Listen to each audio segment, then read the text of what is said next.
Miami seems like a good place to reflect upon greed.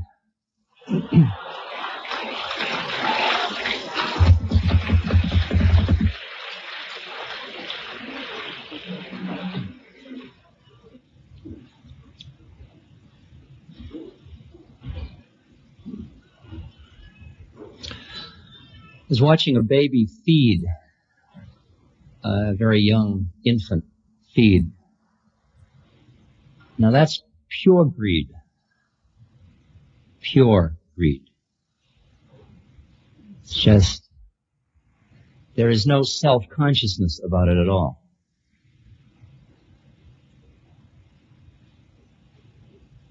And then we get socialized and we mix greed with a liberal dosage of guilt and shame to control our greed.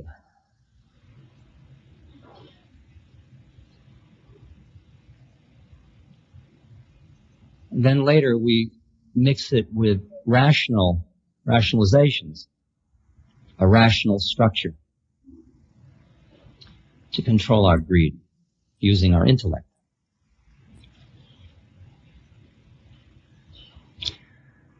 So when we are a controlled greed instrument, we are called socialized.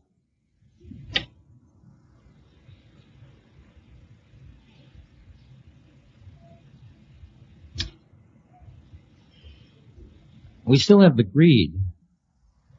We still want what we want when we want it. Because when we're getting just what we want when we want it, we have a certain feeling of, yeah, right on. You know when you're really thirsty and there's no water and you got a long distance to go and you finally get to a point where there's a cool glass of water. Ooh. Or you need to go to the bathroom and you're on a long bus trip. Yeah.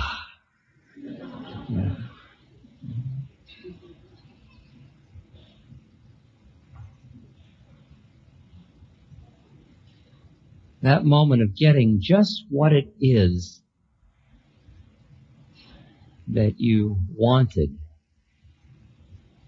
It's a moment when you merge. You were somebody wanting the water. It's like with sex, it's very clear. You want the orgasm. You think, here it comes, here it comes, here it comes. And then there it goes, there it goes, there it goes. But at the moment, nobody's thinking anything. Nobody's thinking, this is it. There isn't anybody there to think anything.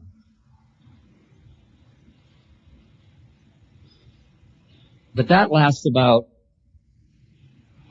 that long, unless you can get it out to there, so. Master. Of the selfless moment, the moment when you're not busy being somebody doing something. The moment of flow.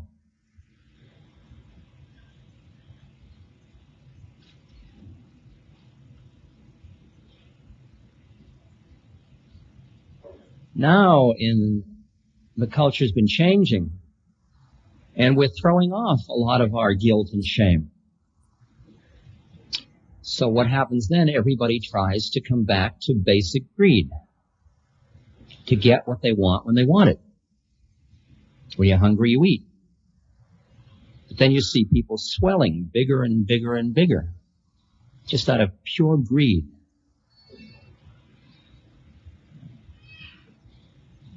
More and more ease, more and more comfort, more luxury, more. If I get just a little bit more, it'll be just enough.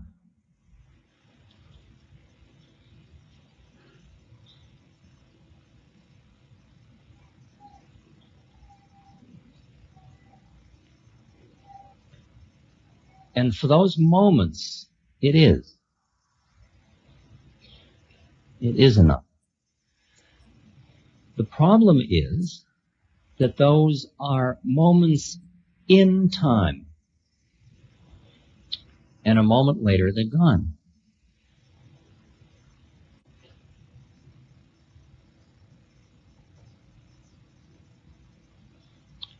You're all masters of going up and coming down.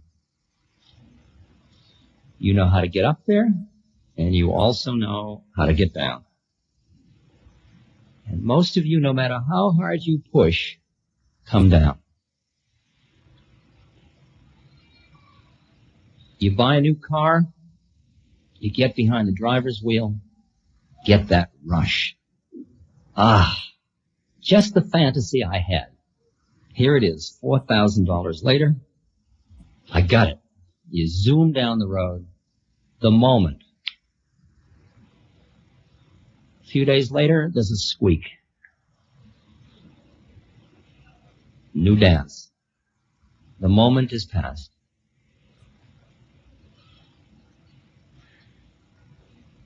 People who are designing their lives around getting more try to get those moments in closer and closer together. Because if you can get them in close enough, you may not notice the space between them. So right in the middle of dinner, like, what's for dessert? You're in dessert, think of some coffee. Drinking the coffee, let's go to the movies. We're in the middle of the movies, what do we do after the movies? Let's get an ice cream soda. Ice cream soda, let's take a walk. Taking the walk, what do you say? This is great, let's go to bed. Go to bed. What's in the refrigerator? And so it goes. On and on and on. Always just getting ready for the next one to make sure there's not going to be a space between the one you're in now. Because, God forbid, there should be a space. And the fantasy of the society is if you have enough money and enough power, you'll be able to do it. You'll be able to bring it off. You get them in so tight, it'll just be one whoosh. Right? It'll just be jetting to Tokyo for breakfast. All the way, right? That's it. Okay.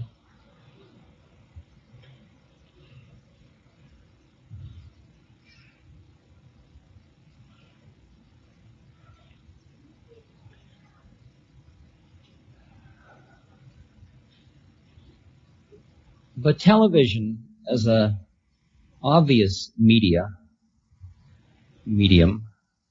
has knocked somewhat of a hole in that fantasy. Because it confronts you on the screen, right between your feet, in your own bedroom,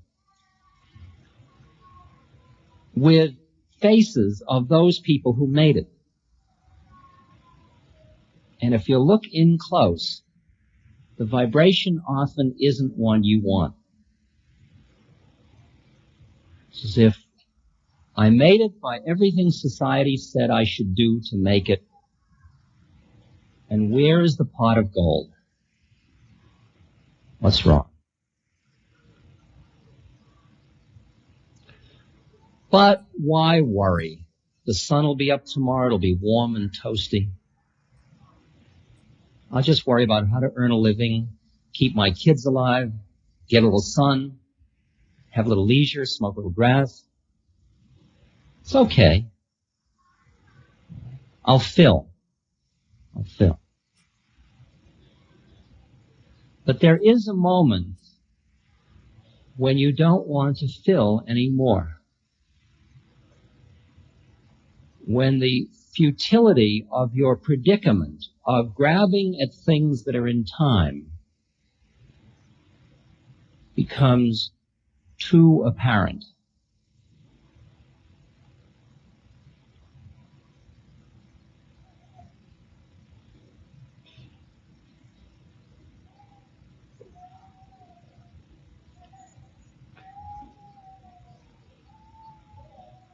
When that happens for an individual,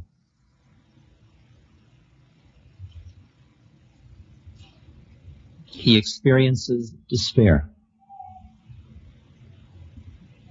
And in the midst of that despair is the seed of the next stage of his growth of awareness. You are here in this room, almost without exception, because you recognize what I am talking about. That even if you are in the midst of collecting it all, of having good home, good family, good insurance policies, good security, good fun, good sun, good nature, good social responsibility, good political activism, good health food, good clothes, good friends.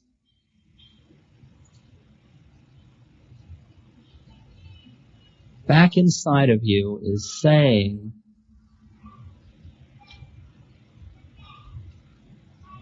what is it back in here that's yearning for something else? What is it? Is this just neurosis? Are we just a collective group of neurotics? We may well be, by the way. This may be the dissatisfaction of an affluent society, grasping at straws. Or it may be that we are pseudopods. We are those things that go out from the amoeba. We are the leading edge of a shift of consciousness in which we are now reaching for something more profound, deeper in our own beings, deeper in the universe.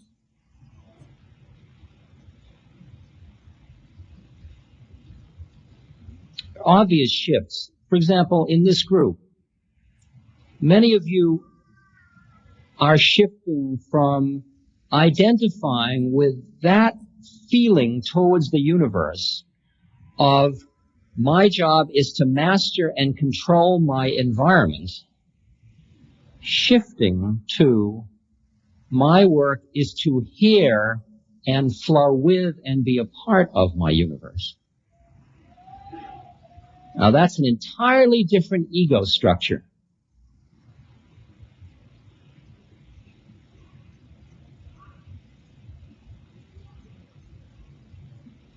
That is a shift in consciousness. That is the answer to the ecological imbalances that come from man's intellect attempting to control nature.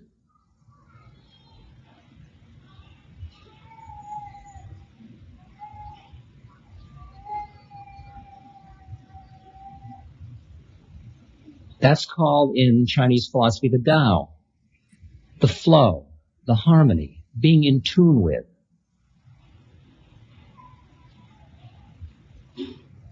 Being an instrument of the universe instead of a master of it. But what a humble ego to be willing to do that.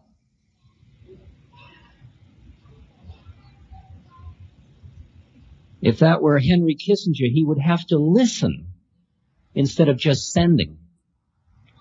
That's the difference between a politician and a statesman. That's the difference between a knowledgeable person and a wise man. We are collectively in training to become wise persons.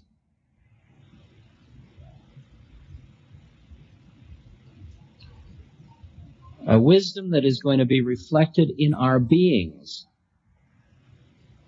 Our actions are going to reflect these shifts in consciousness that we are about at this moment.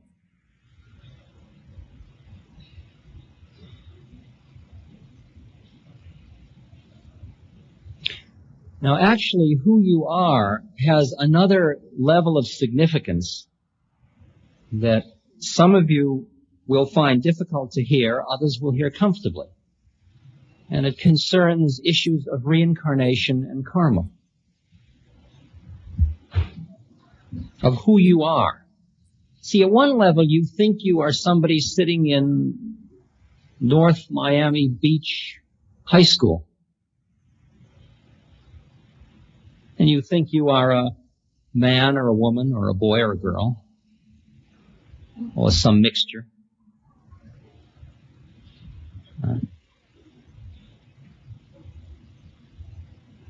But you have so many levels of identity, so many levels of identity. Why do you pick that particular reality to cling to? Because it's being fed by your senses and by your thinking mind. Until your eye be single, until you only see with the third eye, you are hooked on these eyes, these ears, this nose, this mouth, this skin, these thoughts. And that creates which reality? And they're all tuned to a certain frequency. And on that frequency, you are sitting in North Miami Beach High School.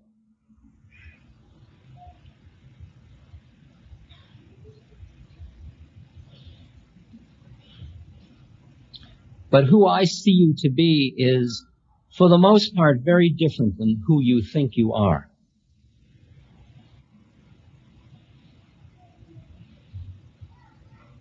I've been through the example many times. Many of you have heard the example, but it's such a vivid image that we can repeat it and work with it. It's a good one.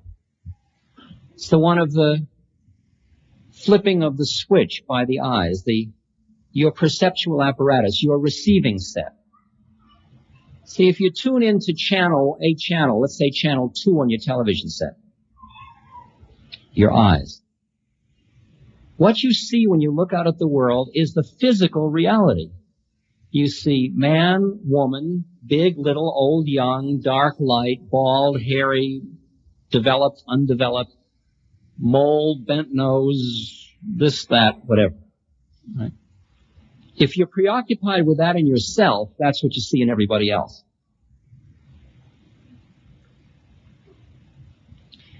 If you think you've got a funny-looking nose, what you notice when you walk down the street is everybody's nose. It's bizarre, right?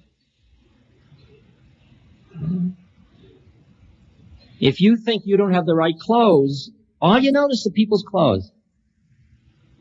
Right? The physical reality. If you are horny, what you notice in all people are who's makeable, who is a competitor with you for who is makeable, and who is irrelevant. Okay? And that's the reality. That's what you see. That's watching all the girls go by on the street corner, or the boys go by in Ms. Magazine. One more. Flip.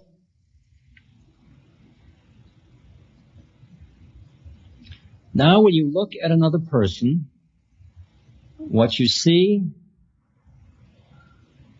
is as if two mirrors were placed facing each other with nothing in between. You see itself looking at itself, looking at itself, looking at itself, infinitely. For you have moved to the plane of the Ancient One, of the One, where there's only one of us here. In that reality, there is one of us here talking to itself. We are making believe we are the many. We are playing as if we're many so we can play out this dance. We are all in drag because when you rip off the mask, there's only one of it. Right? And I am talking to myself.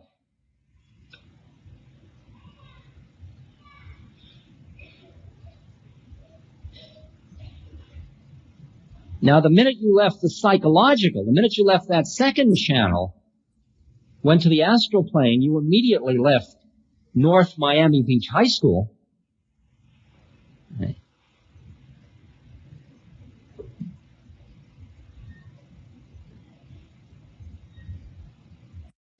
Which of these realities is you? Who are you? Who do you think you are? Just to complete the game, we'll just go one more. One more flip. You disappear. I disappear. The television receiver disappears. We have just entered into the formless, called the void. Not nothing. That's something.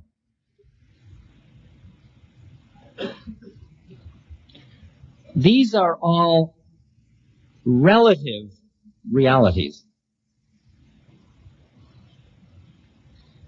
Physical, psychological, astral, soul, one. All of those are relative realities in form.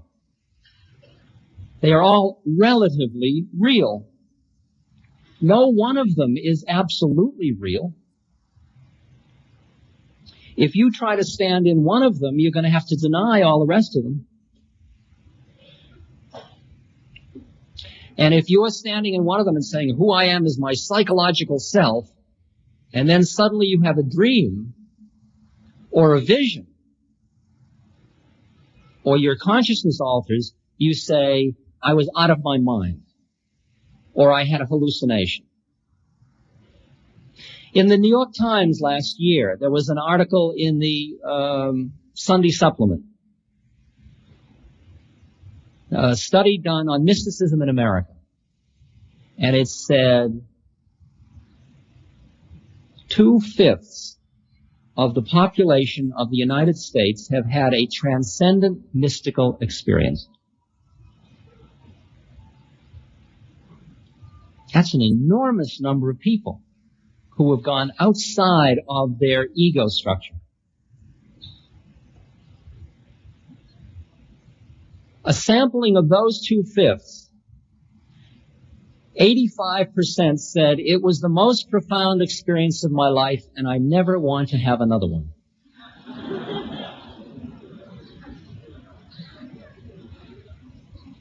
Can you hear that? Because it upset the apple cart. Because if you want to hold on to your neurosis, and suddenly you've been catapulted out to where you are experiencing oneness with the universe, what happened to your neurosis? And if you've built a whole game plan around your neurosis, you are left with nothing, nowhere to stand. So it is true that most people in society are pushing away experiences that indicate that they have an identity on other planes of reality in order to hold tightly to the plane they are comfortable with. Now, what is liberation within that context? A liberated being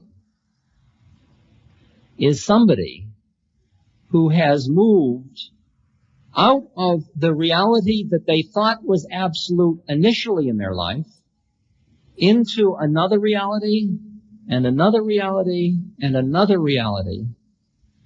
And they are liberated from being stuck in any single reality. Okay? Somebody we call psychotic is in a reality other than the one that, say, 3 psychiatrists agree to. Okay? Like the example I gave, I think, in The Only Dance There Is, where I visited my brother who was thinking he was Christ and the psychiatrist who thought he was a psychiatrist. Right? And they both were in a room together, convinced the other one was insane. Okay? Okay. But the insanity is clinging to any reality. I didn't say functioning in any reality. I said clinging to any reality. A conscious being functions in all realities. Can't you have your astral identity and your physical identity and your psychological identity and your spiritual identity? And your identity is the one? And you are beyond identity? All here and now? That's what the game is. Would John Morley call his house, please?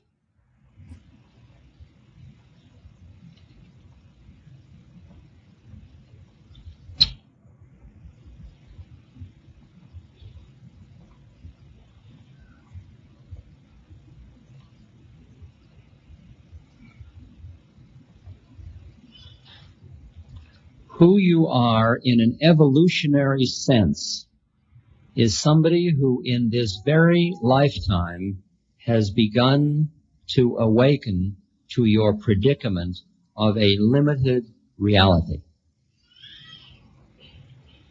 That's it.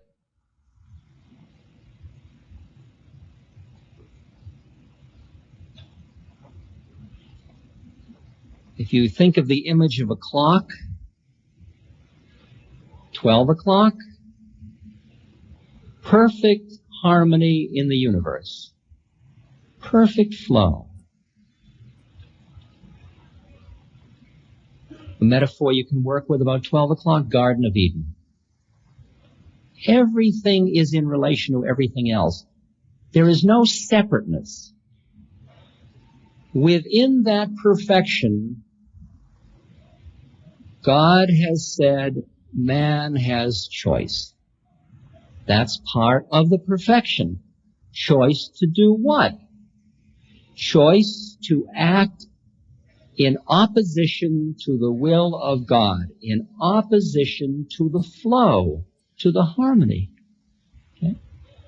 If you cannot get into an emotional reaction to the Garden of Eden story, it will teach you a great deal at this moment. Before eating the apple, which is the apple of knowledge in which man goes into dualism, in which he then knows but no longer is. He has separated himself in order to know. He wants to be God. He wants to know, not just be. Following eating of the apple, God finds him covering his genitals with a fig leaf. And God says to him and to Eve, "Who told you you were naked?" Where did separateness come from? Where did shame come from? Why do you even think you're separate? Because the minute you start to think about something, you have separated yourself from the flow. Now be careful, because I'm not knocking intellect. I'm merely doing what Vivekananda talked about, shifting the intellect from being a master to being a servant. Okay? 12:01. You ate the apple. You ate the apple, by the way. Right. Now you suddenly look around and you see it all, but you're no longer part of it all. You are experiencing your own separateness. The beginning of alienation. Okay. You are cast out of the Garden of Eden, out of the flow, out of the self-consciousless flow. From 12:01 to 5:59. Birth after birth after birth after birth. You are born into your separateness again and again and again, and each time you spend your life trying to optimize the control with your separateness in order to re-experience what you had at 12 o'clock, but still keep your own sense of separateness. In other words, you want to be God and have your own heaven.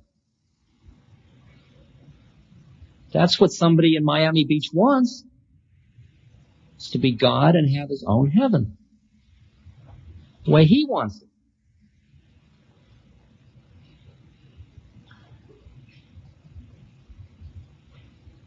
$5.59. Everything you have done, birth after birth after birth after birth, and you know how many births we're talking about? I mean, I can't do enough after births. Buddha gives the example. Remember this story? Buddha said, if you took a mountain that was the width, the length, that it would take an oxen to walk in one day, which is about 6 miles. It's 6 miles long, 6 miles wide, and 6 miles high.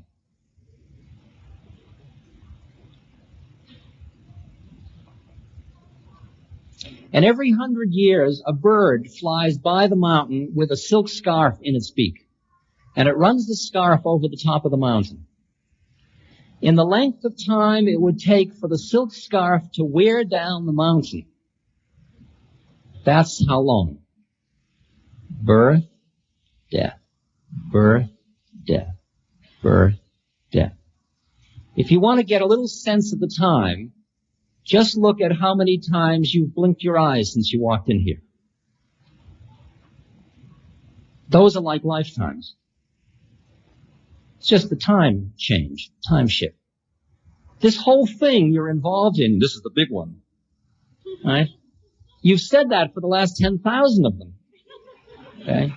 This is the one I'm going to do it, right? Just one more pizza, right? And there it is. Another birth, another pizza. Right?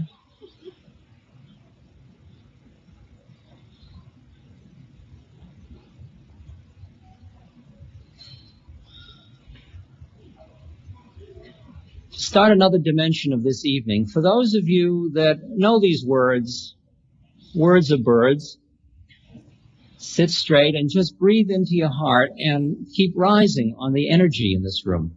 All right? Let the words flow in and out. You don't have to turn off that reality to do the other thing, but you can go beyond the words here too. The words are to keep the intellect calm, so another process can go on tonight.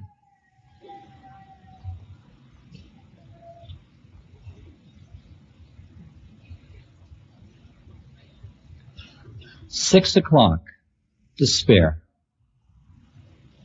I have tried every strategy I know in order to master the universe and be in control of it and recreate the Garden of Eden, and I can't do it. Despair. Despair is the prerequisite for awakening. 6:01.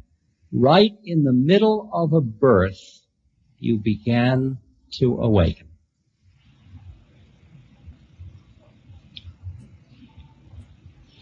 Now, why do I say in the middle of a birth? Because between births, you have awakened each time, only to go to sleep again as you took birth. But often you resisted the awakening between births. See, a person that's, say, at 7:30 or 8 o'clock who's already awakening during a birth is different than somebody at 4 o'clock who didn't awaken at all during the birth, who denied all awakening, was the 85% who said, I never want to have that experience again. The person at 4:30 dies. They're dying. They say, save me, I don't want to die, I don't want to die, I don't want to die. Do whatever you need to do, keep me from dying, and then they're dead. And a moment later, a voice says to them, welcome. And they say, if I'm hearing a voice saying welcome, I guess I didn't die. And the voice says, no, you did die. For a person at 4:30, utter confusion. That confusion can last until the next birth. It's called purgatory. 8:30, however, you're dying, I don't want to die, you still don't want to die at 8:30, you see. You don't not give a damn till around 11:15. At 8:30, I don't want to die, save me, you're dead. Welcome. I guess I didn't die. No, you did die. At that moment, those moments of awakening you had during your previous birth suddenly flick over into figure instead of into background, and you say, far out. All that stuff that happened to me was real. And then you're wide open, and then you are a collaborator in the preparation for your next round. You work with the cosmic karmic council.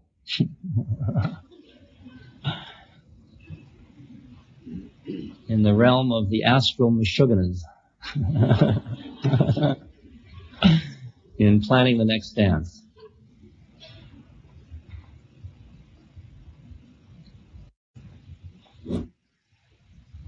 But there are more surprises in store yet. For as you get up near 11 o'clock, you're working out all of your karma and you're awake during most of your birth. Get to 11:59. New choice. 11:59.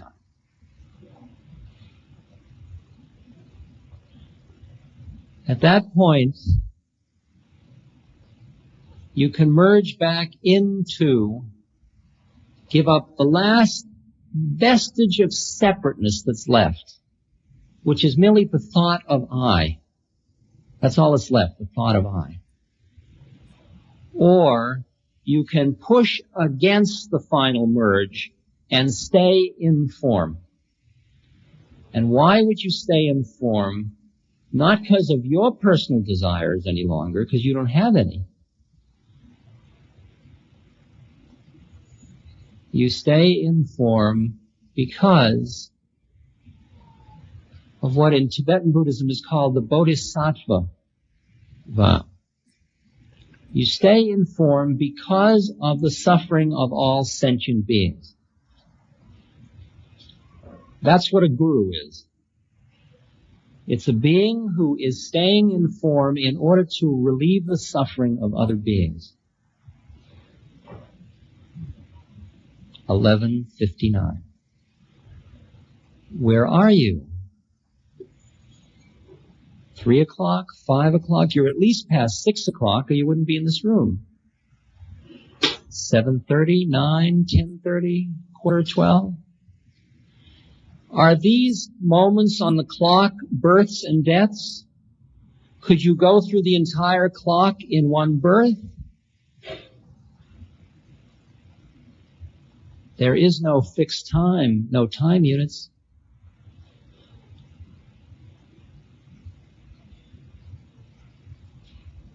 It's the karmic clock.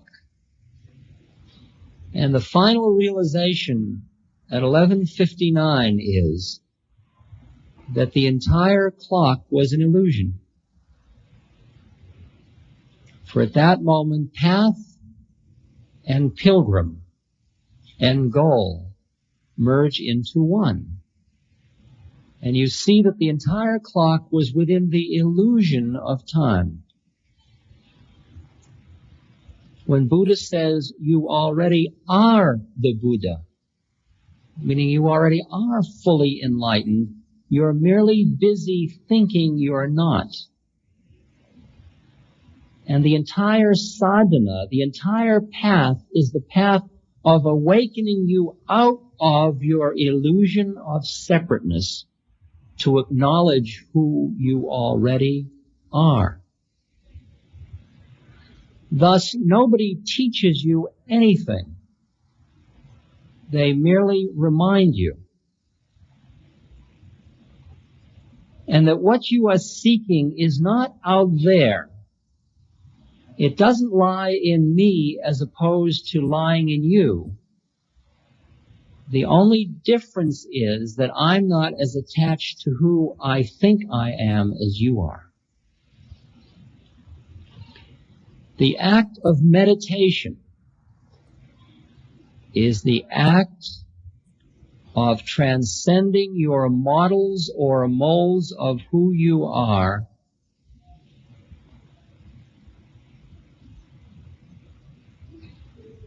to recognize yourself.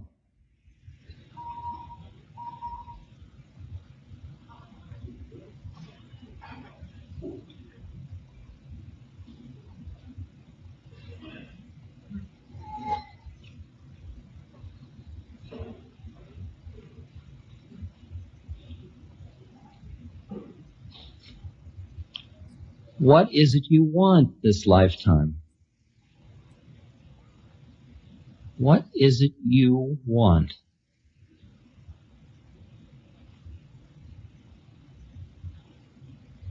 Somebody at 4:30 wants more pleasure.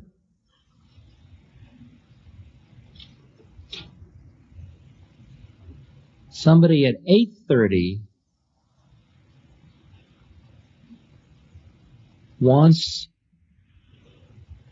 to return to the source, wants to know God, wants to become enlightened, wants to be free, wants to be realized, wants to be liberated from suffering. A person at 8:30 recognizes Buddha's Four Noble Truths, that the cause of suffering is clinging or attachment, and says, help me free myself from clinging and attachment so that I might end suffering. Let me be free. At 4:30, you try to optimize pleasure and minimize pain. You try to get high and avoid the low. At 8:30, you say, everything in my life, the highs and the lows, are all grist for the mill of going home. I will eat it all. And it's even farther out than that, because at that point, your suffering becomes functional for your awakening. Your suffering literally becomes grace. That's a heavy one. At that point, when you get caught in anger far out, it's showing you where you're clinging, and you're more interested in getting done with clinging than you are just getting high again.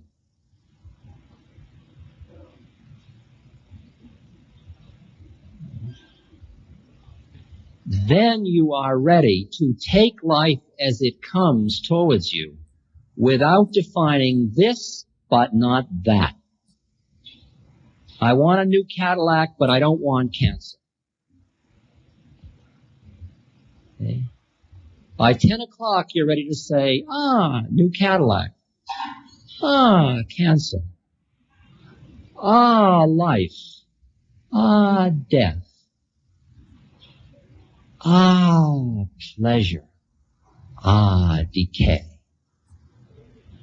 Because all of it is seen only in relation to that television channel in which the soul is going home. And everything on all the planes is grist for the mill of the process of awakening. You use it all. And your life at this moment is an absolutely perfect statement. Perfect.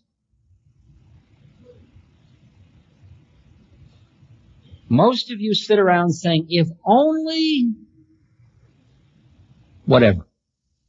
If only I were 20 years younger, 20 years older, richer, poorer, more beautiful, a different sex, whatever.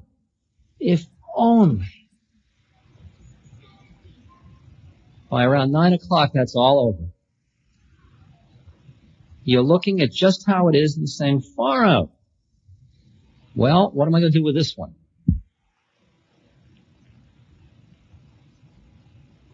Now, this is where it becomes very delicate.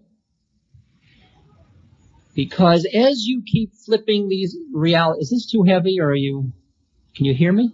I'm sorry it's so heavy, but it'll be clearer after.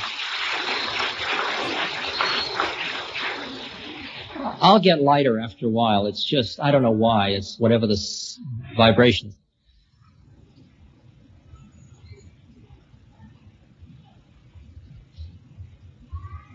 When you are busy identifying with your suffering, you are a tremendously socially concerned human being, because you look around and you think of all the suffering, and your empathy is very great. When you shift these channels a little bit and you ultimately look up, and you begin to see all of the forms of the universe in perfect harmony with one another. And you begin to experience the perfection of the flow, including the suffering, the violence, the starvation, etc.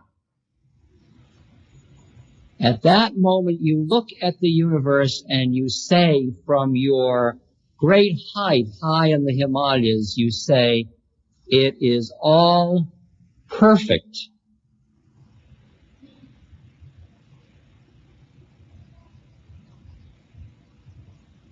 Now, if you stop in that reality,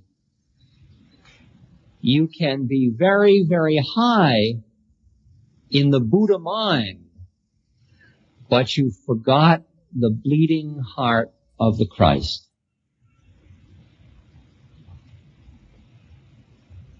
The liberated being is the being who simultaneously is looking up and seeing the perfection of it all, and looking down and seeing the blood on the snow and seeing the suffering. The balance is that you, as an incarnated being in North Miami Beach High School, must honor your incarnation in order to be free. You cannot deny it, and your incarnation is as a human being living among many human beings, most of whom are suffering unbearably.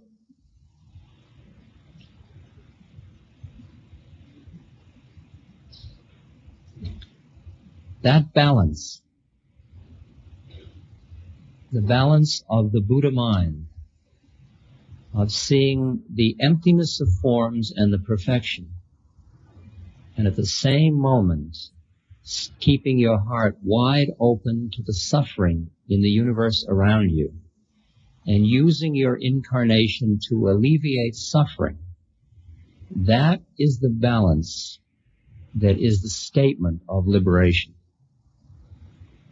If you get so high that you're walking down the street so high that somebody trips and falls and you don't bother to help them up because, after all, it's perfect,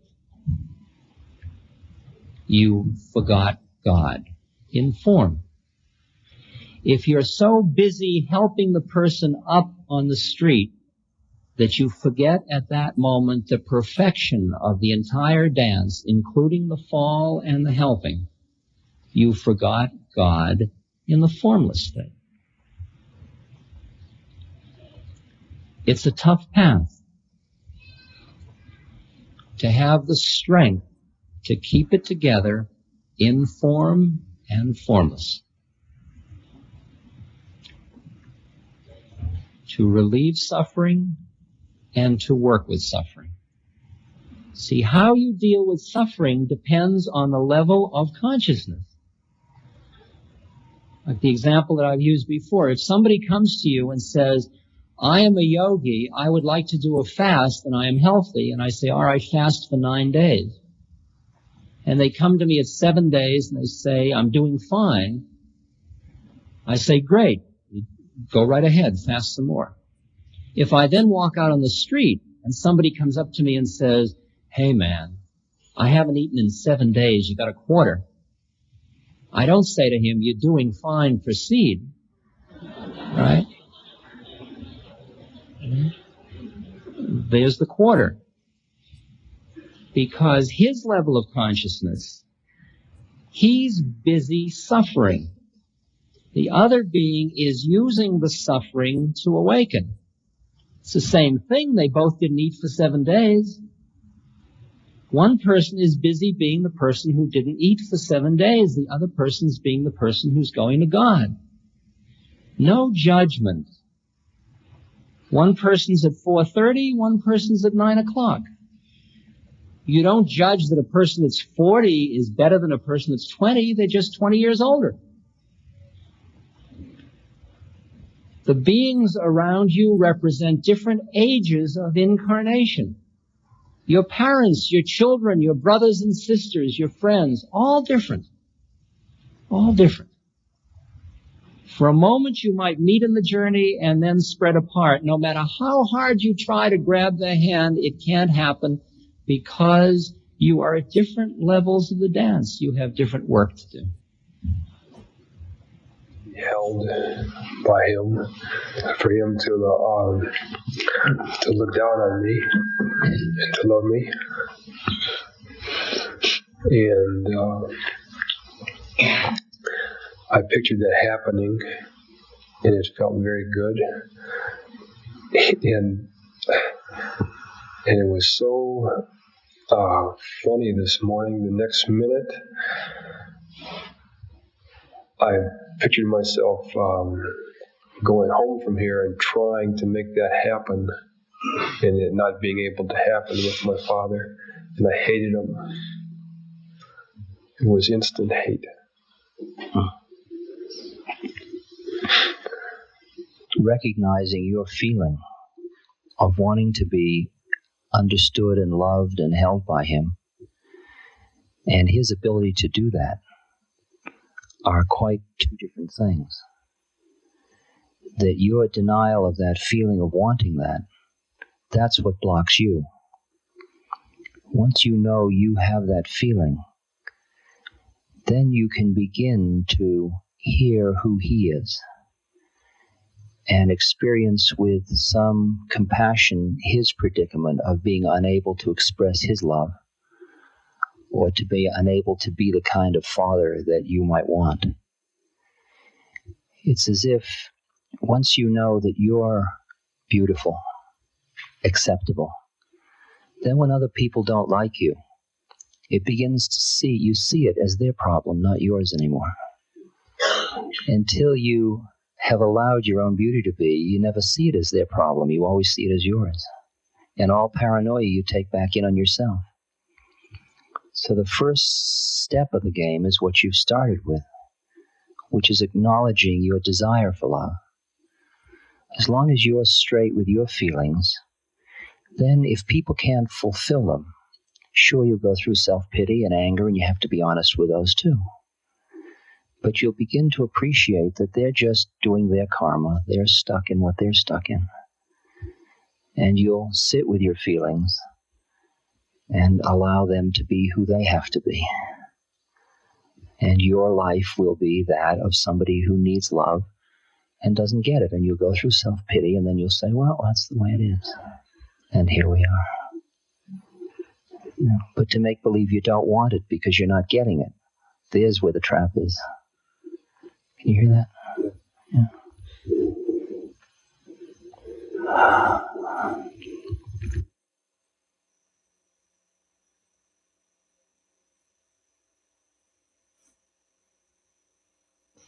One dies as one lives.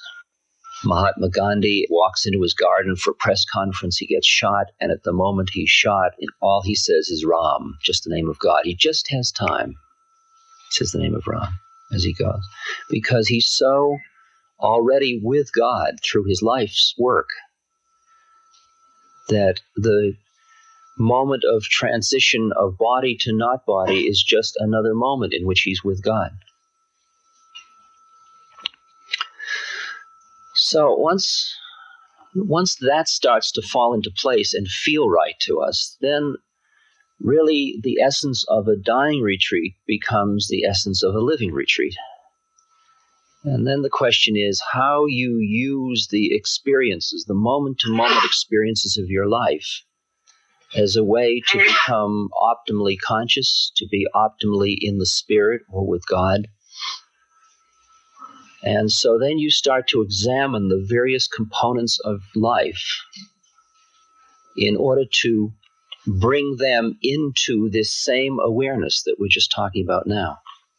Because what you find is that you can agree with everything I've said, but that big chunks of life are totally unconscious. That you say, oh, yes, I understand this. I understand what my life is about. But, I'm really angry at so-and-so. And somehow that anger and that relationship never comes into the rest of it. It just stays in its little compartment. And What happens to a relationship when you understand that the meaning of the events and the experiences of your life is to awaken or to live in the spirit or to be fully conscious or with God or in your own true being? And you say, yes, but I have this relationship because I need love, or I have this relationship because but. But if you push this and push it, you see that ultimately everything must go into this same stew, and you have relationships in order to awaken, and you have relationships in order to live in the spirit and to be with God, and to awaken out of the illusion of your own separateness. And that's the real essence of relationship. It's the vehicle for awakening out of the illusion of separateness. And when you understand the integration of this higher wisdom with the daily life events, you begin to see how relationships are a form of devotional or dualistic. They're a form of yoga. They're a form of coming into union, which is what yoga means. Now, what you see in other human beings is very, very much affected by your motivation and by your perception of yourself and by your own preoccupations. If you are busy, if I say to you, who are you? And you say, I am somebody who is dying, then you will tend to see other people in terms of who's living and who's dying.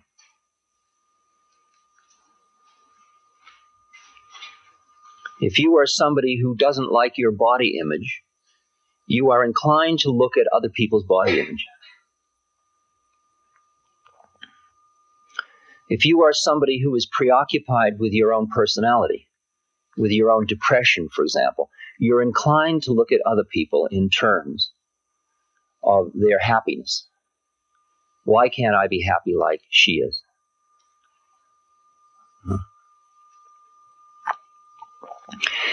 If you have a very judging mind in which you're judging yourself continually, then you see other people as judging you all the time. You tend to project outward what is familiar to you, which is the way you look at the universe. You assume other people are looking at the universe the same way. So that if you are preoccupied with your sexual desire system, and that colors your perception because it locks you in all the time, you will see other people as thinking that too.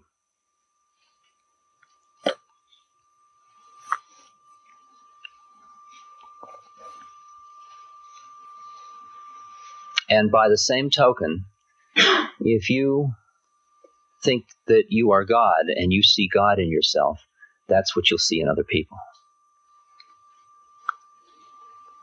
I recall when I was with Maharaji, I felt so inadequate and so unworthy that I would continually say to him, how can you send me away?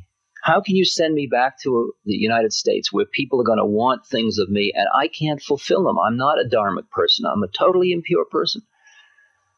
I've got all this lust and this power trippiness and this insecurity. And what are you doing? You're just sending me into the lion's mouth and you're giving me no protection. You haven't given me anything to protect myself from my own impurities. I said, the worst thing I can imagine is that I can do damage to another human being, that I can do stuff that will create karma by creating suffering. And I said, I'm just too impure, Maharaji, you know. And Maharaji at that moment looked at me, and he looked at me like he was looking at a specimen. And he looked at my hair and my head, and he looked at my eyes, and he looked, and he came up really close, and he looked like this. And then he had me turn around. And I turned around, and he looked in my ears, and he looked, and he looked, and he looked, and he did this whole routine. It was a Marx Brothers routine, and he did the whole thing. And when I got all the way back around, he looked very surprised, and he said, I don't see any impurities.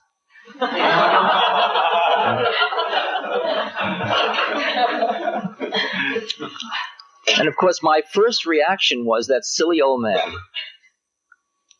Because any fool can see my impurities, but you see, any fool sees their own foolishness. And what he saw was his own godness. And he didn't see the impurities.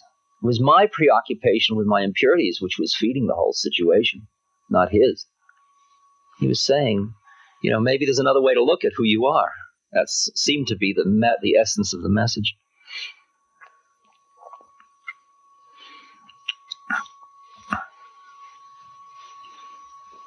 And if you are preoccupied with power, as I have been most of my life, then you will see relationships in power terms, and you'll be afraid of being controlled in every relationship, or being suppressed, or being dependent. And those are all power-related things. And that's because your preoccupation is with power because of your own feelings of inadequacy or impotence or whatever.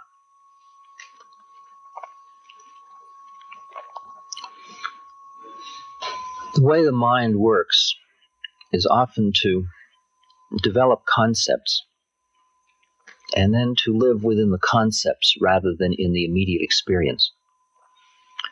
So that you develop a concept of who you are and who another person is, and then you live in terms of the relationship between the concepts rather than in the immediate experience that exists between two human beings. For example, if you experience yourself as being a wise person and somebody else as being unwise, and you're caught in that label, then even if they say something wise, you can't hear it because you're so caught in your labeling. I mean, we've got to find behind all the symbology that there are living, breathing incarnations of God. We've got to see through the symbology. We can only see through the symbology when our attachments to those symbologies are cut through, when we've gotten rid of those attachments in ourselves. And if you need those things, then you're attached to them. For example, if you need to be a nurse, if you're a nurse and you need to be a nurse, then you need to have patience. And then you load somebody into that symbolic package of patient in order to satisfy your need to be a nurse. If you need to be helpful, then you need people who are helpless. If you need to be sadistic, you need people who are masochistic.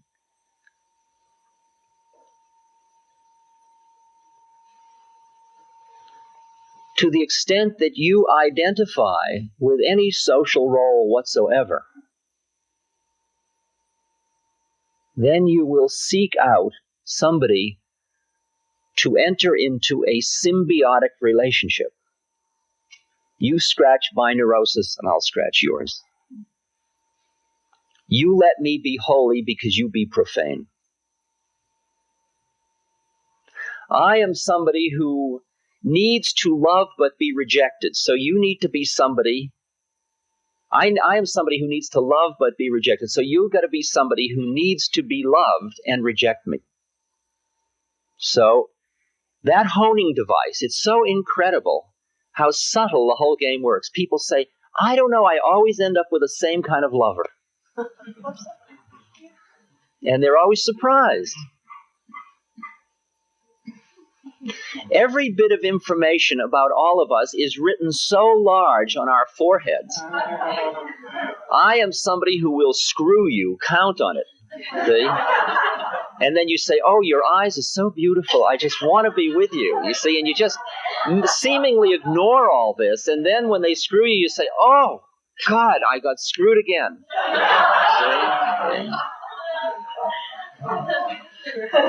See?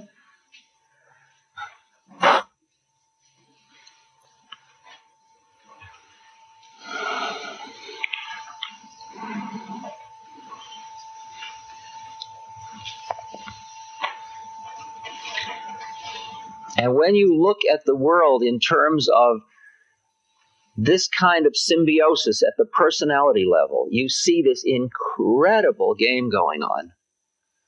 Conscious, unconscious human relationships. There's a comic book called the Doctor Strange series. And in the Doctor Strange series, the way you see it in the comic books section is people come down the street and they have these huge nets coming out of their head. And these nets are full of statements like, this is who I am, this is who you are, this is how it is, this is who I am, this is who you are. So somebody goes down the street like this is who I am, this is who you are, this is how it is. Somebody else goes down this is who I am, this is who you are, this is how it is. Somebody else goes down the street like this is who I am, this is who you are, this is how it is.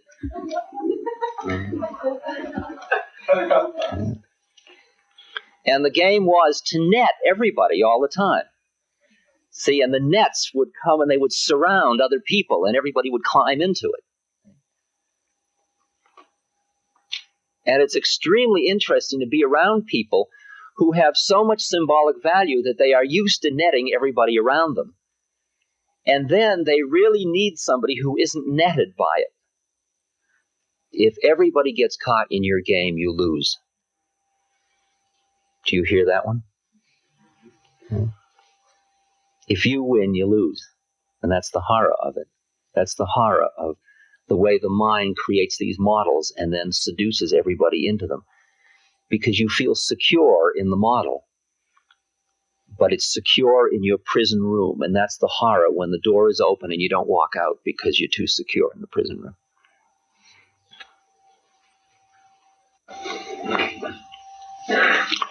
Well, how might you see other people? How might you see individual differences in other people? There is the matrix of individual differences of the body. So when you look at another person, you see man, woman, tall, short, old, young, fat, thin. You see physical characteristics. You see bald. You see pretty. You see weird looking. You see whatever you see. Those are all the qualities of the physical body. If you look at a matrix of individual differences in terms of personality, you see sad, happy, achieving, depressed, lonely, dependent, joyful, seeking God, intelligent, acting.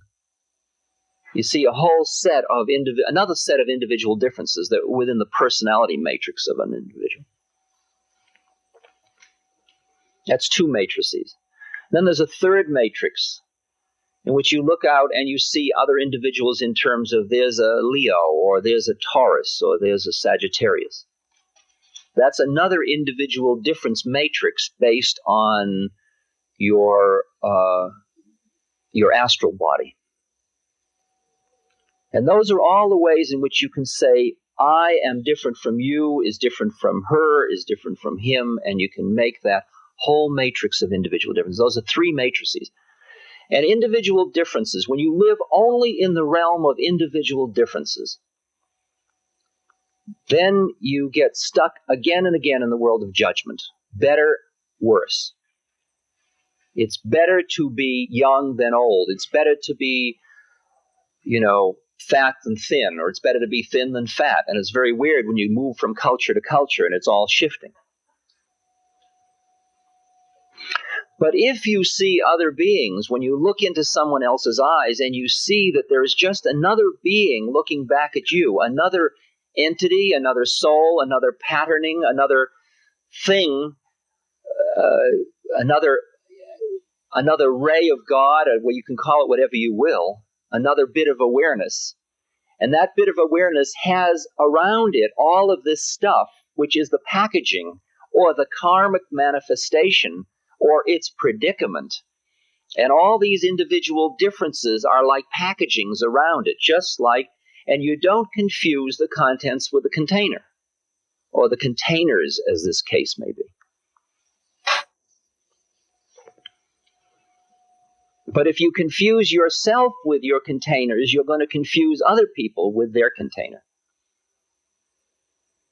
If you are busy thinking that you are primarily man or woman, if you primarily think you are sick or well, if you primarily think you're old or young, if you primarily think you're a mother or a child, then you are that's the reality in which your mind is working, and that's what you create for everybody else around you. And that ends up in judging. This person is a better mother, or better, or this, or less good, or taller or shorter, or darker or lighter, or gooder or eviler, or whatever your polarities are. To look and see in another person that other thing that's just like you means that you can look at the individual matrices as the karmic unfolding, and then you can get into a space where you do not judge another being. You may judge their actions, but you don't judge the being. And that is the realm in which unconditional love can exist. I love you because you are God in form. So what is the essence of conscious human relationships? If you look at any relationship as like a pyramid in which there are 2 points down here and there is one at the top, take a marriage. The vehicle of marriage, when you use marriage as a sadhana, as a spiritual practice, the way in which you use it is to work through the relationship in order to arrive at the place where there is one awareness, but there are 2 bodies, 2 personalities, 2 astrologies. Okay. In other words, you work until the relationship exists where there is simultaneously the one and the 2. And you use the 2 to arrive at the 1. And it gets so that just as these 2 hands are clapping, and there is one mind and these 2 hands, and this hand isn't busy being the left hand and this busy being the right hand. They are just 2 hands doing their part to make the clap occur. So there is one awareness and 2 people. Now, to use a relationship that way, that is the process of what I started the lecture by saying, using relationships in order to awaken to God. To see who the other person is, see who you are, you yourself are, through the relationship. For a relationship to do that requires a tremendous amount of consciousness and space and meditation and intent. And it is hard work, as most of you who have ever been in intense interpersonal relationships have found out. Because in that one, in order to realize the oneness of the 2, every bit of identification you have with the 2 has to be given up. You've got to give up the 2 into the 1, and then from the 1 you will be the 2. It's the difference between I am a man versus I am God that is being a man. You go from an identity with the 2 into an identity with the 1, and out of the identity with the 1 comes the manifestation into the 2. It's a cycle that has to go in. But what happens is, as the 2 go towards the 1, you are literally dying into love, you are dying into awareness, you are dying into the oneness of it. And that oneness is called love, or it's called awareness, or it's called truth. And because of our attachment, our karmic attachment to our separateness, when a marriage or a relationship starts to work too well, we freak. And what you usually see in relationships is they end up being, one person is running away, pulling back, and the other person is opening. I love you, why aren't you there for me? And the other person's pulling back. Then, after the other person's been like this for a while, they say, well, screw you, and they start to pull back. And the minute they pull back, the other person starts to remember how much they love them, and they start to go. And you see the dance going like this, and it doesn't really matter who's playing what part. It's just so that it's a conspiracy to keep from falling into love. Because when you fall into love, you cease to be.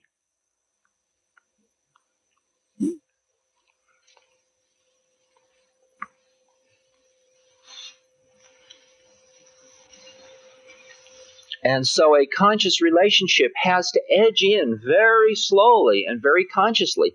And it's why one needs so much meditative space in a good relationship to keep it living truth. Because usually when the fire gets hot, what happens is everybody starts to get singed a little bit. Ego gets burned. Ego burns. Soul doesn't burn. Ego burns. Ego starts to burn. The minute it starts to burn, it immediately pulls back into kind of mechanical habits. Hello, good morning, I love you. Ooh, do you know how much I love you?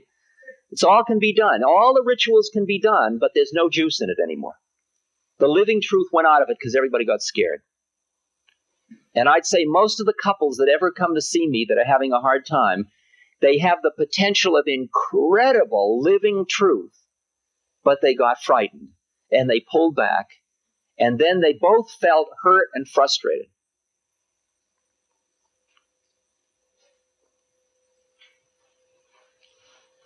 And the whole process is opening it up once again. And the way it is opened up is by wanting to have it open so bad that the two of you are willing to deal with the truth of the pain and the truth of the confusion and the truth of it all and stay in it.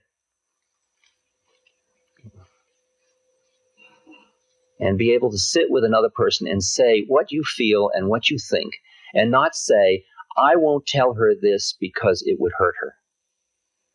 That's the one that corrodes relationships.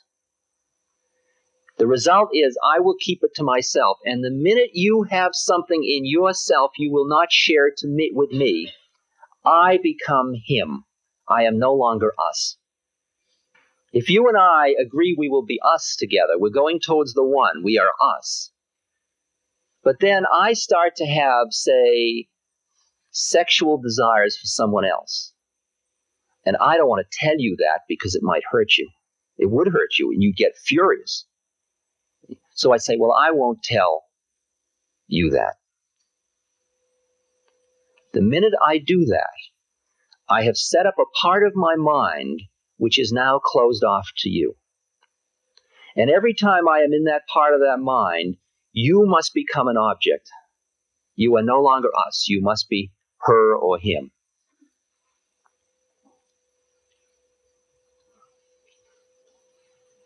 And if there is nothing that I cannot share with you, then you and I are us.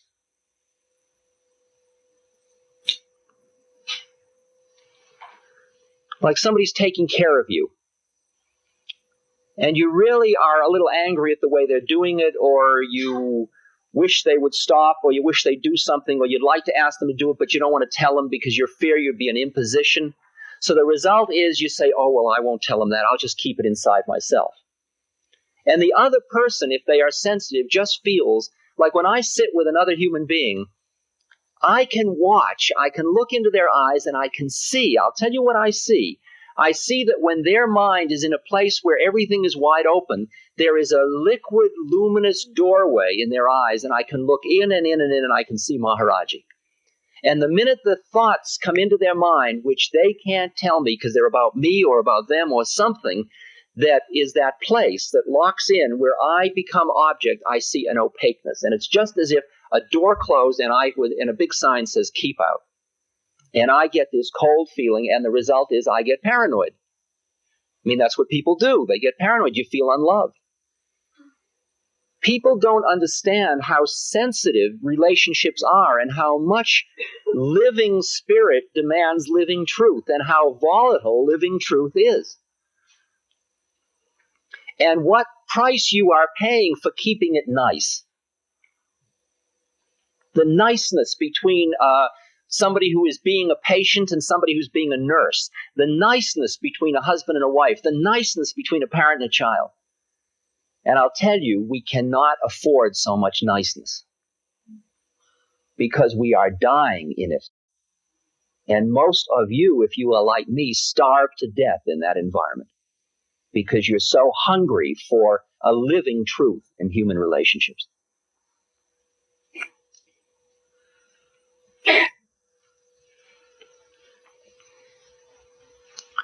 So when you are ready, what you offer, when you want to be out of your own prison cell, what you offer other human beings is the work you do on yourself. And the work you do on yourself is to come to the point where you are no longer identified with your individual differences. So all of your stuff and all of your stuff of your fears and aggressions and sexuality and embarrassments and all that, that's your stuff, which is connected with those matrices of individual differences. You are no longer identified with them, so you want them, you can have them. You want the fact that, I'm perfectly willing to tell you that I have hang-ups, that I'm insecure, that I'm paranoid, that I've got perversions, that I got everything. You want them, you can have them, because I can't afford to keep them from you, because I need that flow with everybody around me, because that's the way I can live in the Spirit, because the Spirit is that flow. And the minute I turn off that flow in order to protect myself because I identified with my perversion or my anxiety or my anger or my insecurity, I just turned off the world. I stopped the flow. I froze it. It calcifies. It becomes an institution. And suddenly we are just bumping against each other. Don't get too close. Don't come in. Don't play. So what do you offer someone else? You offer them your truth. You offer them the irrelevance of your stuff. You can't imagine how refreshing truth is. When you are working with somebody and you're taking care of them and you're begrudging that time to them, or you're begrudging because they're taking too much space, and you keep it in, all you're doing is creating your own ulcer, your own early death, and you're also destroying the living truth that exists between people, and you're cutting off the person from real human contact, and you just did it again. It takes a little bit longer, and it's a little more painful, and it's kind of volatile to deal with truth. And the thing is that you cannot deal with truth with other people who don't want to deal with truth. That's the problem. The distinction isn't that you have to tell everybody everything. The important thing is that you have to be able to tell everybody everything. Okay? And that's the key one. You may meet other people with whom you've entered into a contract where you are willing to share everything because it's a living marriage, a living truth, a living relationship. Then you share everything. But otherwise, you merely have to have the capacity to be able to share. As far as you're concerned, the stuff isn't there. Then you are an open, free environment, and the other person can come and play if they choose. And can you imagine what it is like to be nursing, be being a nurse in relation to someone in which you are merely right here and you're free and you're flowing and you got your stuff and you get angry and you get all that stuff, which you acknowledge and it's right here. And if the other person says, "How are you feeling about taking care of me?" you can say how you're feeling if they're really asking. But you don't have to go up and say, "I really can't stand taking care of you." You don't have to do it. That's a psychological thing, the have to. You've got to listen to hear who other people are, and each person has to get what they got to get. If somebody wants to stay in their prison, you have the moral obligation to leave them in their prison. You have no right to force somebody out of their prison. And truth destroys prison walls.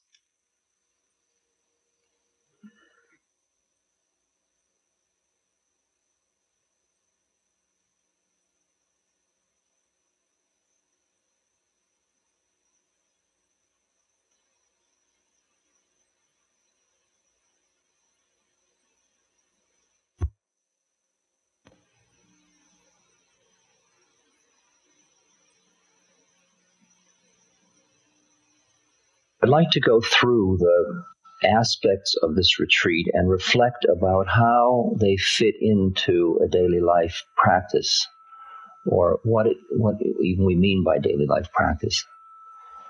Yesterday we talked about relationships and what it means to work with a relationship to become conscious through it. And just to clarify any misconceptions about, we're talking about truth and marriages and so on. The implication is not that you have to be truthful with somebody who doesn't want to be truthful. The implication is that you are capable of being truthful. That's the important thing, that you could be truthful, not that you need to be. Doesn't mean you lie. It just means that you don't have to say it all unless the contract with another human being is that we will share truth. And some marriages are vehicles for awakening and some are not.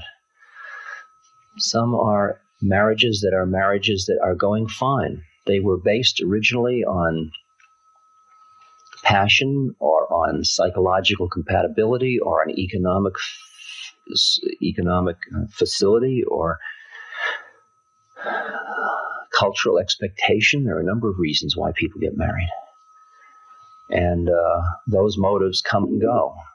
Often the passion leaves and people don't quite know why they're married anymore. Now, some marriages are convertible into living truth and living spirit, and then the marriage becomes that aspect of your life which becomes your major vehicle for awakening. But it may not be. It may be a nice marriage and a comfortable marriage, and then your meditation becomes your major vehicle for awakening. And the marriage isn't that vehicle. Everything in your life ultimately will be affected and colored by your spiritual work. But you start out working with what is workable. You don't start out demanding that everything be used immediately, because it isn't all usable immediately. Ultimately, every tiny bit of your life is touched, but let it happen slowly and naturally and in its own time rather than forcing it too quickly. Like what you eat, who you're with, how you spend your money, how you earn your money, what you wear, what you think about, where you go, why you go there, how you get there.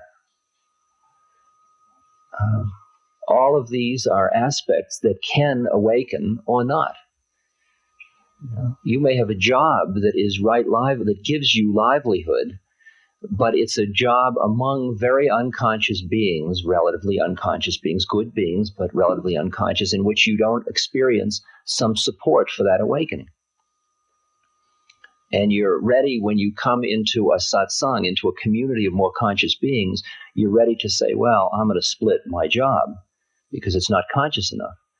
But maybe that job at this time gives you the economic wherewithal to be able to do other kinds of work. And maybe what you need to do is learn how to use your weekends and your evenings and your early mornings. It isn't clear that you have to melodramatically shift your whole life plan just because you start to sense that there is awakening possible. In fact, let me caution you against the melodrama of the spiritual journey. We have an incredible capacity to romanticize our lives. Who will I marry? Who do I love? Who loves me? Am I happy? Am I getting enough? Oh, I'm dying too young. Ooh. And all this kind of romance about life. And we just buy it. And we are such tragic romantic figures, every one of us. If only, and it's all so dramatic. And then suddenly we've awakened, and it's a whole new drama. And, I've awakened, and you go tell all your friends, and I'm awakened, and you have a certain smile, and you're very romantic about your awakening, and you got to dramatically change everything. I don't do that anymore. I'm awakened. And you'll pay karmically for all your romanticism, I will tell you. Because the spiritual journey ultimately is really not very romantic at all. It's a very humdrum, just cleaning up your act, quieting down, not getting caught in the drama even of enlightenment. Even to be attached to getting enlightened turns out to be just another melodrama. Okay. So one doesn't have to make splashy, dramatic front page changes in one's life in order to be awakening. You can do it just in the kind of stuff you've already got going. You know, it's always an interesting question of whether you have to miss a step in the dance in order to awaken. And what I'm always impressed with is people who can make the transformations. Externally, there's continuity, and internally, there is tremendous change of being. Because every act you are doing, you could be doing from the consciousness you've got now, from the consciousness you used to have, or from the consciousness you will have. The same act may come out the same way, but its effects will be entirely different. You can feed another human being. You can say hello to another human being. You can do any human act, and it will have an entirely different effect depending on who's doing it and where they're doing it from. I visited Anandamayi Ma many times in India. She's an absolutely beautiful woman saint. Just such an incredible being. And the times I visited her, each time she has been singing one song. She sings before a lot of people, just sitting up there singing. They're all just kind of looking at her, and she talks to people and gets them fed and all that. But she just sort of sings, either to a large group, or she's just sort of crooning it. Mm-hmm. And she's just singing to Bhagavan, to God. Jai Om Bhagavan, Jai Om Bhagavan, Jai Om Bhagavan, Jai Om Bhagavan, Jai Om Bhagavan, Jai Om Bhagavan, Jai Om Bhagavan, Jai Om Bhagavan, Jai Om Bhagavan,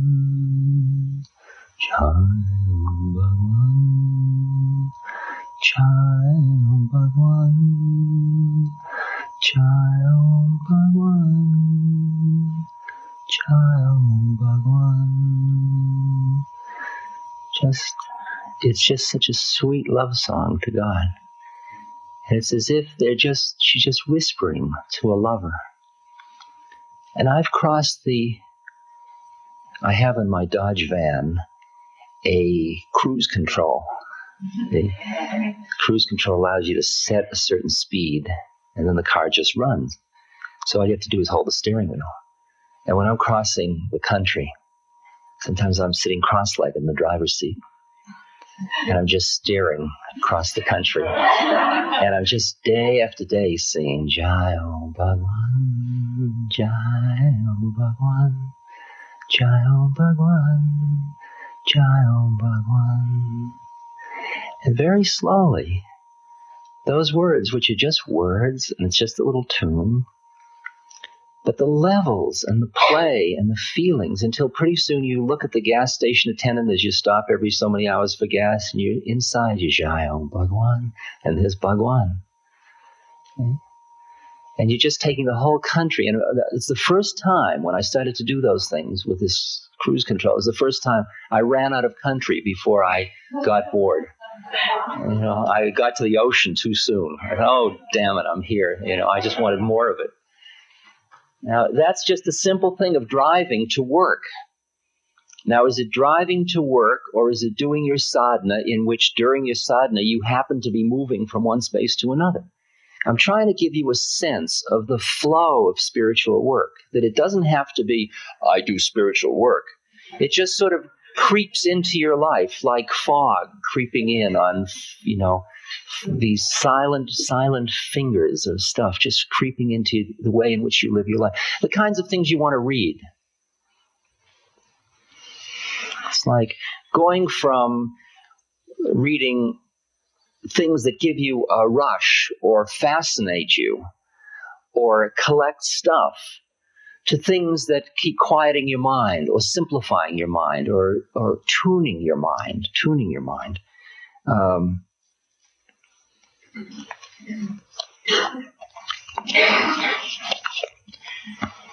work a great deal with the third Chinese patriarch. And it's a little thing called the Sin Sin Ming.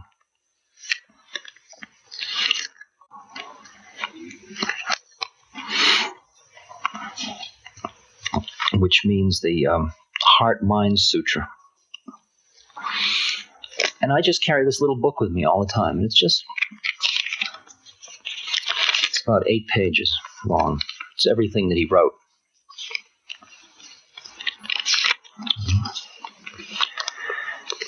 And there's enough work in here for me for this lifetime. Just these 2 lines. The great way, meaning coming into the flow of things, the harmony, coming into the universe. The great way is not difficult for those who have no preferences. Okay. The great way is not difficult for those who have no preferences. Just look at your life and think of how many preferences you have. You prefer pleasure over pain? You prefer life over death? Prefer friends over aloneness? You prefer freedom over imprisonment? Where are your attachments? Where are your clingings? You prefer love over hate? Do you prefer any? Are you stuck in polarities is what it's asking. But make the smallest distinction, and heaven and earth are set infinitely apart. Slightest distinction, and you already create hell. If you wish to see the truth, then hold no opinions for or against anything. To set up what you like against what you dislike is the disease of the mind. Boy, you ready to live by that? Do you realize how spacious you have to be to live by that kind of philosophy? That's the fiercest kind of philosophy that I can find. And I like to have that kind of fierce friend who hangs out with me, who keeps reminding me how much I have opinions. This should be this, and this should be this, and I want everybody to be this, and wouldn't it be better if this? Instead of just being spacious with it, you do what you do. It doesn't mean you don't have opinions. It means you are not attached to your opinions.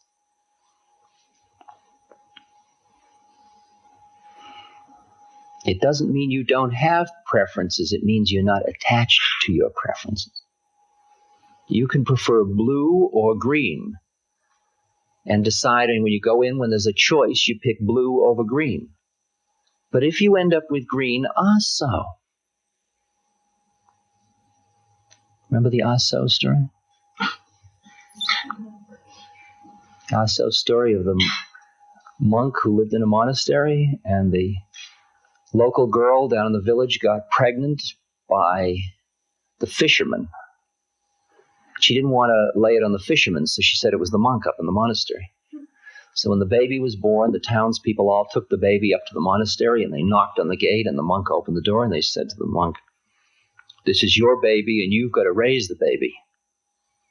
And he said, so. He took the baby and closed the gates.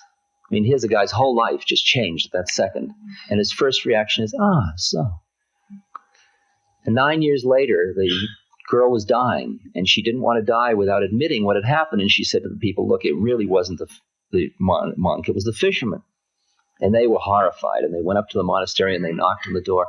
He opened the gate, and there was this 9-year-old child next to him. And they said, "We've made a terrible mistake. This isn't your child, and from now on, we'd like to help raise him, and you're free now to go back to your monastic life." So. He was so much right here that whatever new change comes in, so. How much are you ready to flow with life? And how much are you pressing against it? And that's the business of letting go of controls, letting go of models. The models you have of who you think you are keep entrapping. They keep entrapping me all the time.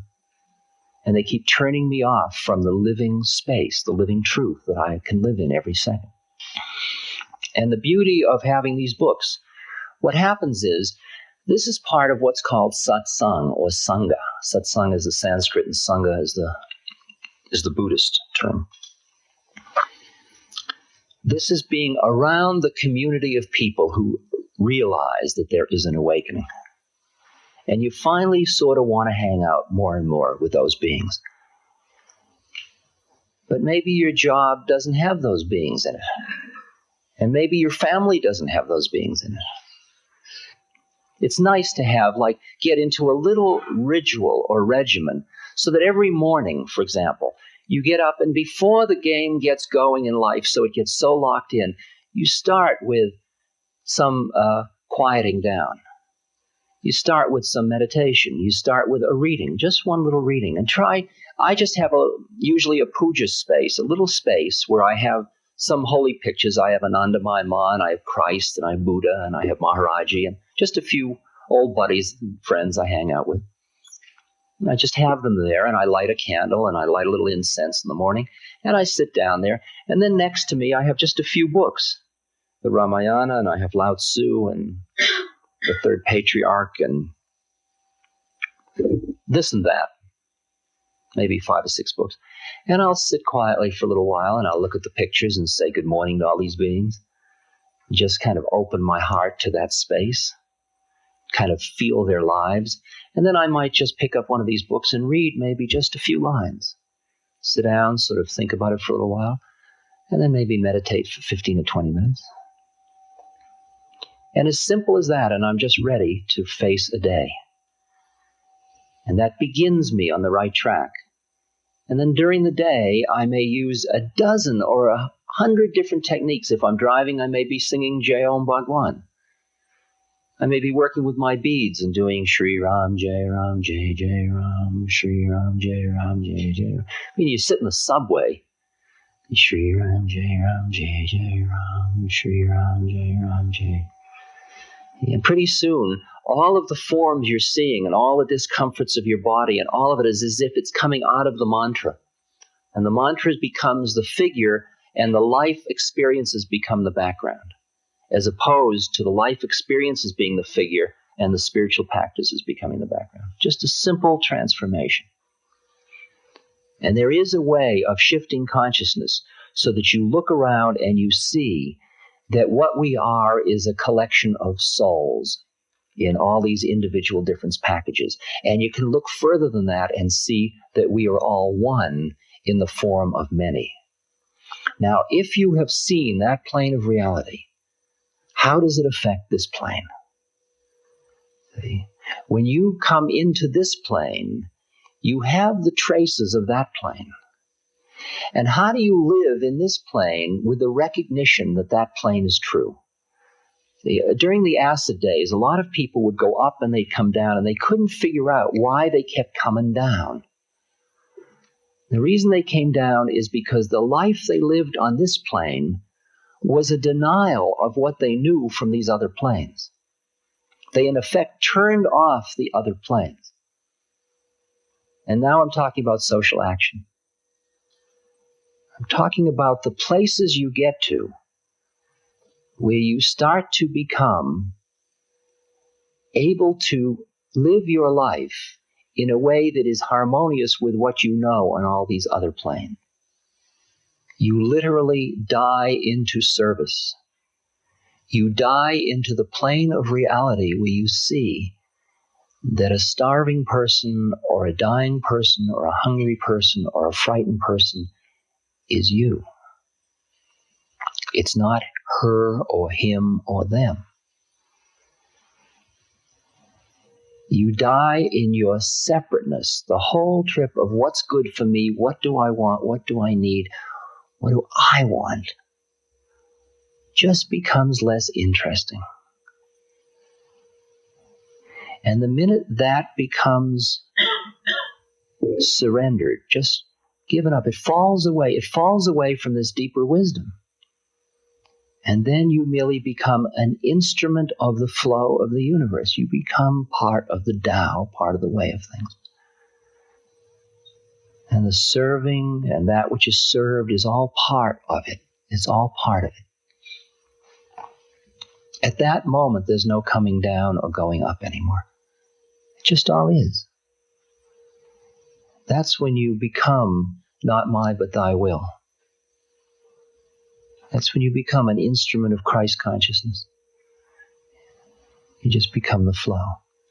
And at that moment, that's where the power is. That's where the power is that changes the universe. When you can make yourself into zero, then your power is unbelievable. You are an irresistible force where there is no high and there is no low and there's no judgments and there's no opinions. There's no good and there's no bad. You merely are part of it. And then by the very you are the commandments. You are the precepts. You are the morality. You don't do it because you ought to do it. You are that which cannot hurt another human being. You just are. It's no big deal. My question is, how can we maintain our own integrity or identity in a relationship, especially a close one, without compromising the integrity of others? Okay. Which you do you want to preserve? A lot of different selves.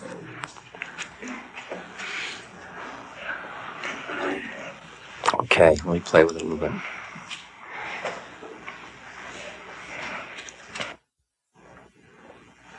When I look at relationships, my own and others,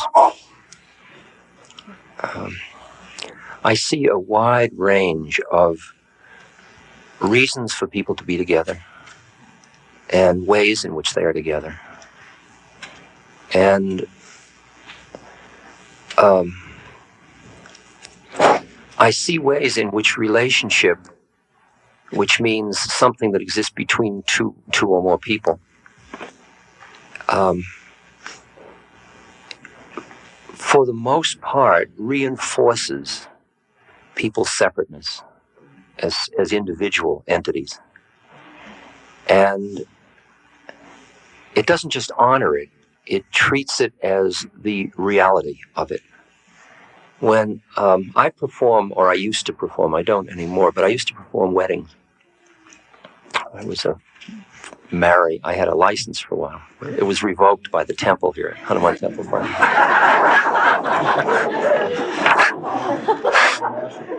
Yeah, his was too. We used to be able to perform weddings, and I do a lot under the table.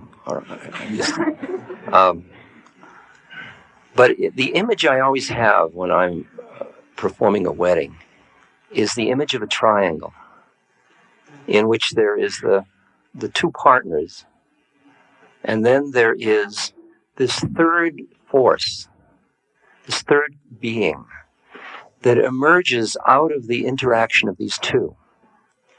And that the third one is the one that is the shared awareness that lies behind the two of them. And that the two people in the yoga of relationship come together in order to find that shared awareness that exists behind them, in order to then dance as two, so that the two-ness brings them into one and the oneness dances as two. And that's a kind of a vibrating relationship between the one and the two, so that people are both separate and yet they are not separate. And they're experiencing that the relationship is feeding both their uniqueness as individuals and their unitive consciousness.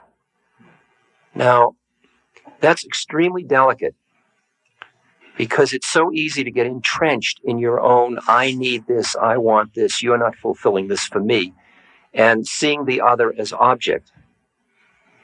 But the delight which all of you have experienced of being with somebody where you are sharing an awareness of the predicament you are both in. And you're sharing an awareness of the predicament, even when you're having an argument with each other, there's an awareness that you're both almost delighting in the horrible beauty of it. I don't know whether any of you have had that. I've had it quite often, because I'm around pretty conscious people a lot of the time, and we fight, we have differences.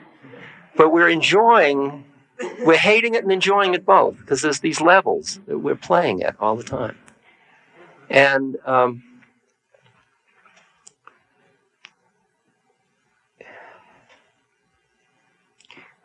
but we come into relationship often very much identified with our needs. I need this. I need security. I need refuge. I need friendship. I need this. And all of relationships are symbiotic in that sense. We come together because we fulfill each other's needs at some level or other.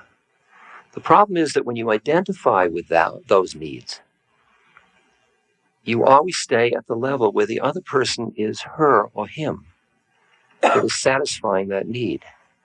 And it really only gets extraordinarily beautiful when it becomes us, and then when it goes behind us and becomes I. And so when I ask you which person are you saving or protecting, or whose integrity you're protecting, I can see, for example, that I enter into relationships. I understand that to enter into the yoga of relationship is an extremely difficult thing to do. It's the hardest yoga that I know of, actually, because your ego is so vulnerable when you start to open up to another human being. You feel so tender and so vulnerable. And before that one place gets going strong enough, you get frightened and you pull back and you get entrenched. And that happens all the time in relationships. People that come together with the greatest meaning of feeling love, and then they get caught in their needs and their frustrations and they separate. One of the problems is that we tend to put relationships a little bit on the back burner in life. We get a relationship and then we go out to a job and we go out to other things, and we now we've got that together, we'll go do life. And for a relationship to be a yoga of relationship is like a full-time operation for years. I mean, for me, one of my examples is Stephen and Andrea Levine. Stephen and Andrea used to be really nice, friendly, sociable people before they met. This is on a tape, too. And then they met. I used to like Stephen. And then they met, and they really started to be together, and the amount of energy that had to go into staying clear with each other. Because what happens is so much goes down so fast in relationships, it's really hard to process it fast enough to keep clear. So you keep getting this kind of residual of old stuff that isn't quite digested enough, and you end up separate from the person because you didn't have time to stop and kind of work it through, clear it, and so on. So what they did was they moved onto land with no telephone and put up a big sign, no trespassing. And they just started to work with one another. And after some years, during which you really felt like you were cut off as a friend. And it was hard for me, because I had counted on Stephen a lot for sharing consciousness. And then after a while, they began to open up to me and allow me in. And then I began to see the effect of that. I began to see what happens when people learn how to really open, trust, meditate together, keep emptying, keep clearing, work until they are a shared awareness. And if you watch them when they're teaching together, when they're on the platform, or when they're together, they've done some extraordinary work. They still have a lot of work to do. I mean, they're not cooked by any means. but they have done some really good stuff together. And that's hard, and it's rare. It's rare. I, on the other hand, have gone into relationships and realized that I can't hear my own truth in the relationship, and I've had to stop it. Because I wasn't willing to surrender the life games that I was in for that relationship. It just wasn't worth the effort. I treasured what I was doing in my life too much to invest in that relationship that deeply. So I've heard it both ways. Do you hear that? Do you hear what I'm saying?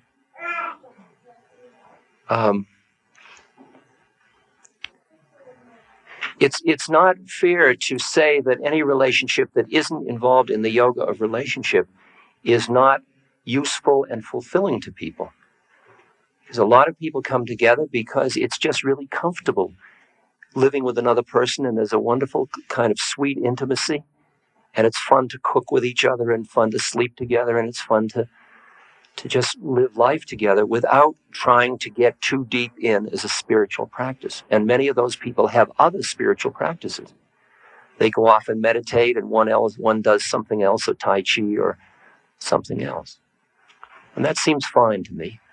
I don't think you should make believe that a relationship is really yoga unless you're willing to really put the effort into making it such. And if you are, it really fills all the space for a long time. Am I hearing the issue clearly, or do somebody want to say anything about that?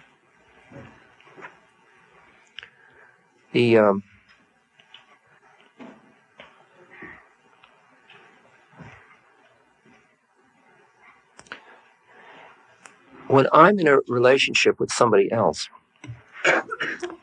and what they do upsets me,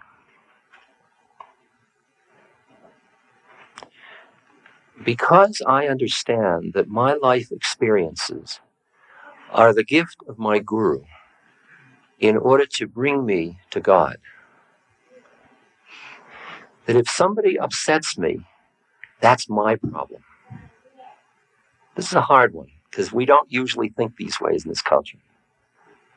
What I see other people I see them as like trees in the forest. You go into the woods and you see gnarled trees and live oaks and pines and hemlocks and elms and things like that.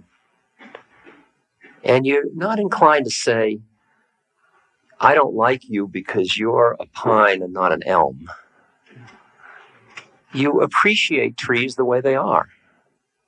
But the minute you get near humans, you notice how quick it changes.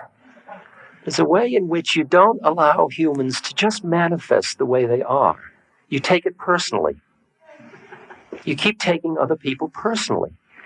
All they are mechanical runoffs of old karma. Really is what they are.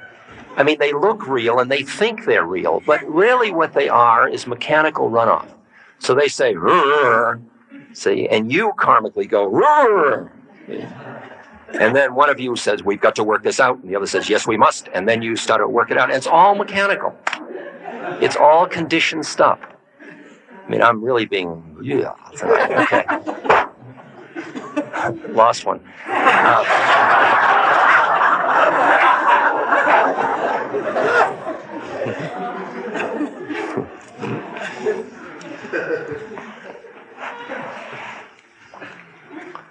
So that if somebody comes along and gets to me, they get me angry or uptight, or they awaken some desire in me. Wow, am I delighted?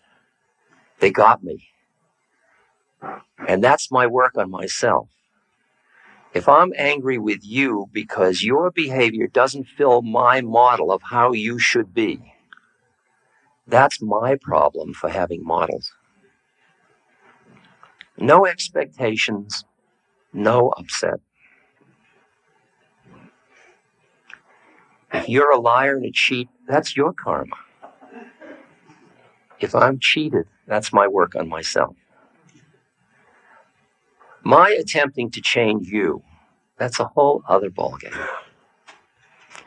What I'm saying is, I will only be happy if you are different than you are. You're asking for it. Really asking for it. Think of how many relationships you say, I really don't like that person's this. If they would only be this, if I can only manipulate them to be this, I can be happy. Isn't that weird? Why can't I be happy with them the way they are? You're a liar, a cheat, and a scoundrel, and I love you. I won't play any games with you, but I love you. It's interesting to move to the level where you can appreciate, love, and allow in the same way you would in the woods, instead of constantly bringing in that judging component, which is really rooted out of your own feelings of lack of power. Judging comes out of your own fear. Now, I fall trapped to it all the time, but every time I do, I catch myself. Okay, that's the beginning. Let's go. Question. You on board yet, or are you still here? Yes? No? Okay. If you don't give me feedback, I'm going home. The hell with you all.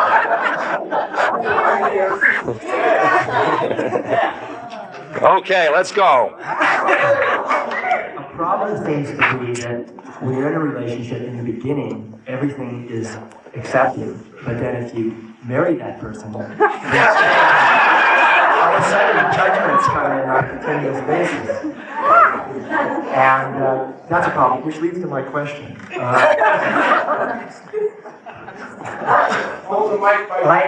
I have been in several relationships, some of my major relationships, and been married and divorced twice. And I'm searching for something special. Something I've been told is called a soulmate. Do you believe in such a relationship or person? And what would that mean? How would I know that? Got it.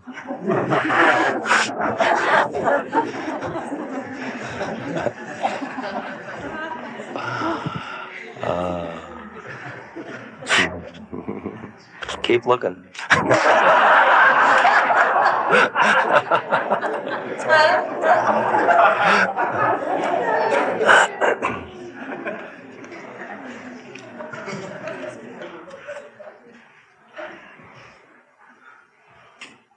I mean, I'll give you the farthest out answer first of all, and then we'll come back to something that everybody can handle. In the farthest out answer, we have all been around so many times that every one of us has been everything with everybody else. So when I look at you, you and I have been in so many relationships together, it's just we don't remember. Do you know how many times we've been born and died? Remember that story Buddha says? If you take a mountain 6 miles long, 6 miles wide, 6 miles high, that's the distance a bullock walks in a day.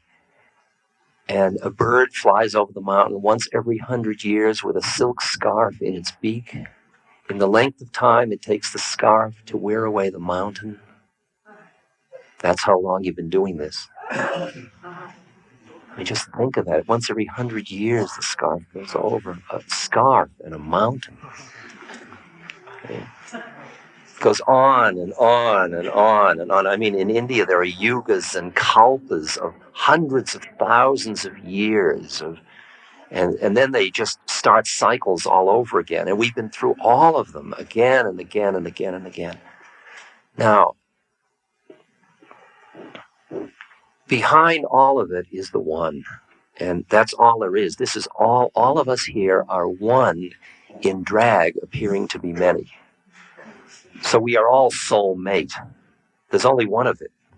It's not mate because it's not even two. It's just one. There's only one of us.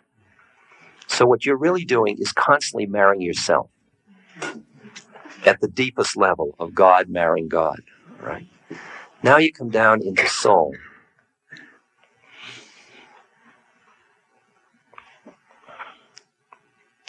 And each soul has a unique karmic predicament. You could call it a psychic DNA code that in a way guides which way its life will go. And it is entirely possible that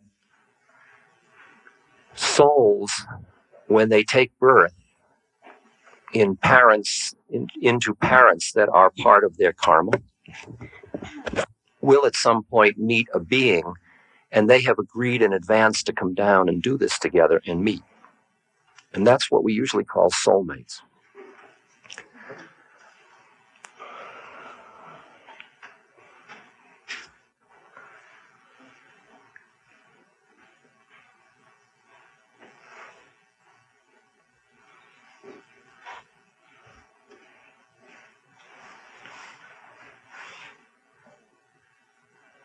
What you have found from your past marriages is that what you were attracted to in a person isn't what you ultimately live with. That after they say the honeymoon is over, it's after the desire systems that were dominant in the relationship that have the attraction in it pass, and all of it passes, then you're left with the work to do. And it's the same work. When you trade in one partner for another, you still have the same work you're going to have to do sooner or later when the pizzazz is over. And it just keeps going over. And you can't milk the romanticism of relationship too long as you become more conscious. It's more interesting than that. It really is. And people keep wanting to romanticize their lives all the time. Culture, though, isn't it? It's part of the culture. But the awakening process starts to show you the emptiness of that form. And you start to go for something deeper. You start to go to meet another human being in truth. And truth is scary. Truth has bad breath at times. Truth is boring. Truth, burns the food. Truth is all the stuff. Truth has anger. Truth has all of it. And you stay in it, and you keep working with it, and keep opening to it, and keep deepening it. And every time you trade in a partner, you realize that there's no good or bad about it. I'm not talking good or bad about this. But you begin to see how you keep coming to the same place in relationships, and then you tend to stop because it gets too heavy, because your identity gets threatened too much. Because for the relationship to move to the next level of truth requires an opening and a vulnerability that you're not quite ready to make. And so you entrench, you retrench, you pull back, and then you start to judge and push away, and then you move to the next one. And then you have the rush of the openness, and then the same thing starts to happen. And so you keep saying, where am I going to find the one where this doesn't happen? And it'll only happen when it doesn't happen in you. When you start to take and watch the stuff and get quiet enough inside yourself so you can take that process as it's happening and start to work with it and keep coming back to living truth in yourself with the other person, even though it's scary and hard. You hear what I'm talking about? So the other person has to work with you in that. Well, that's interesting. The ideal, of course, is where two people work together. But in India, where many marriages are arranged, and you don't even see your wife until after the wedding. I mean, they wear masks at the wedding in some villages. I don't know whether they do in southern India. In North, Krishna and Radha, they wear masks.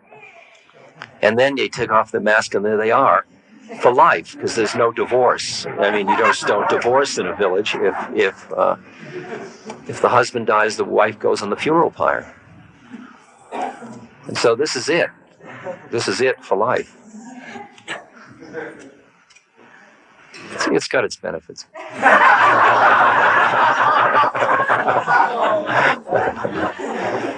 But what's interesting about that is that when they understand Dharma of relationship, there is a way in which it's like what the Marines say, that if you can change it, you change it, and if you can't, paint it. And when you can't change a marriage, you start to work with it. thought it was a stand still painting. Well, it's the same. You can't move it. When you have something that you're in, like I couldn't trade my father in for another father. He was given to me. That's the given. I can't divorce my father. I can go away from him, but I can't divorce him. And what I found was, because I had to keep dealing with my father, who called me rum-dum and who, he loved me a lot, and he thought I was very sweet and well-meaning, and we were buddies, but it was weird, because he didn't really understand what I was doing. And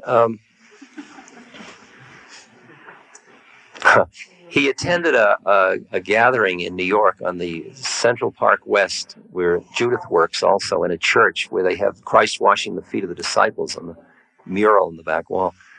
He was back there with my stepmother-to-be, and I was up there in a white robe with beads. Did I tell you this? Oh. And he whispered to her, he says, "I feel like the Virgin Mary." Which for a Jew is pretty good. But she was, so it's okay. We forget that, don't we?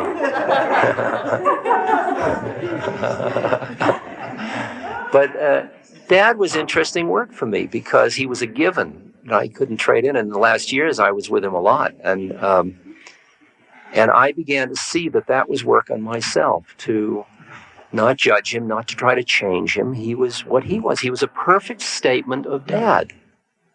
He was absolutely perfect who he was. It was only when I had a model of how I would like my father to be that there was trouble. I wanted him not to suffer when death, so I wanted him to understand what I understood about dying. And he didn't want to understand it. And I was frustrated, because I meant well. I knew if he understood it, he wouldn't suffer. The worst problem is trying to take the suffering away from people you love. That's the stinker. You keep wanting to take away their suffering. And you don't even know why it's there in the first place. It's so interesting to allow people to be who they are. Finally, I think in relationships, you create an environment with your own work on yourself, which you offer to another human being to use to grow in the way they need to grow. Parents are an environment for their children. Lovers are an environment for their partners. Children are an environment for their parents. And you keep working. You become the soil, moist and soft and receptive, so the person can grow the way they need to grow. Because how do you know how they should grow? People have 2 children. One of them is a very old incarnation, an old lama, who just dropped down to bless everybody. The other one is immediately post-Neanderthal. And they're siblings, and they're my children, and they're 2 entirely different 2 beings. So you've just got to listen to hear what a human being needs, who they need to be in a lifetime.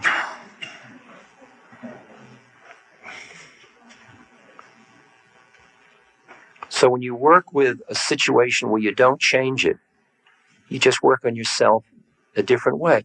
The idea of manipulating the universe in order for you to be happy is just one model. The other model is manipulate your own mind till you're happy with what you got. Which is probably the only way to do it. Finally, that's the only way to do it. Because if you keep manipulating the environment, it's never right. Did you never notice that thing? I mean, I'll go to Kauai and, Hawaii, rent a house, get a car, have a lover, get art supplies, get fish, But do you notice the weather is a little clammy today? Damn it, the Jeep they gave us, it's not running on all the cylinders. That damn restaurant was closed tonight. I mean, I can watch how you can create an absolute hell out of the whole thing that was to be heaven and paradise. And then you just laugh at yourself.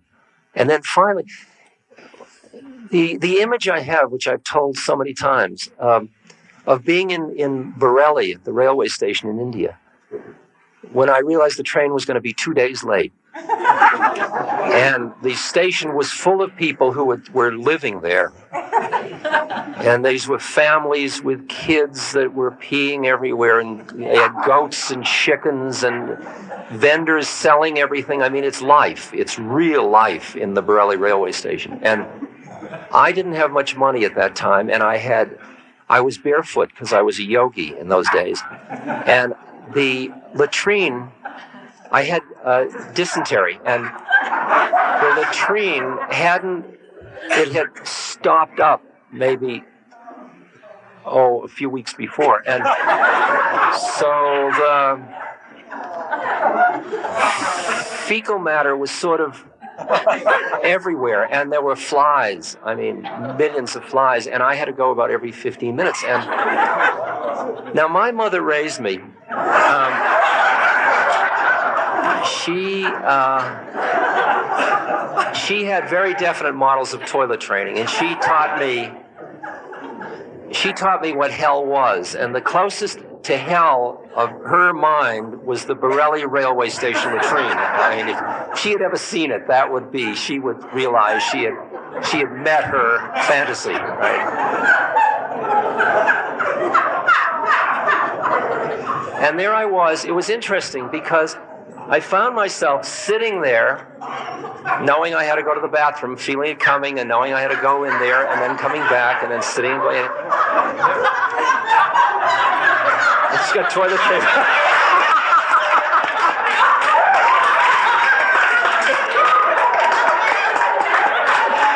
For those that don't see, Claire has a roll of toilet paper.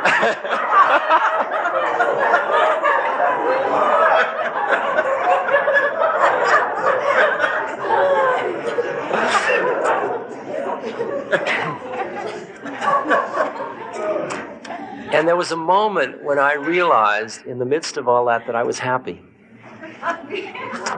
And I thought, this is impossible. Everything my training prepared me for was to not be happy at this moment.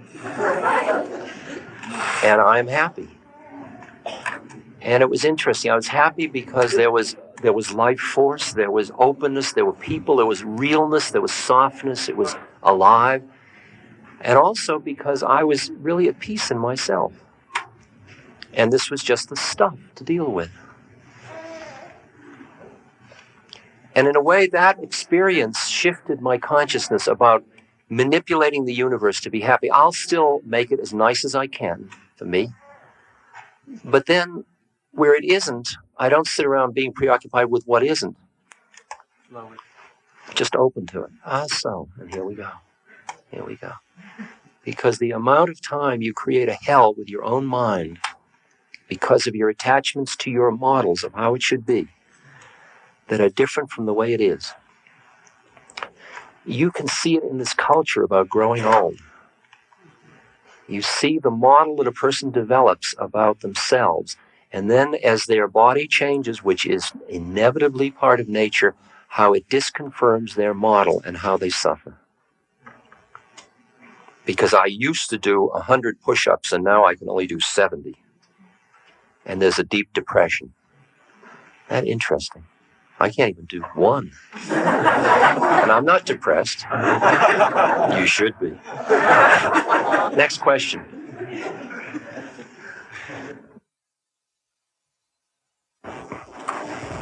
I find that when I'm dealing with pain or anger or fear,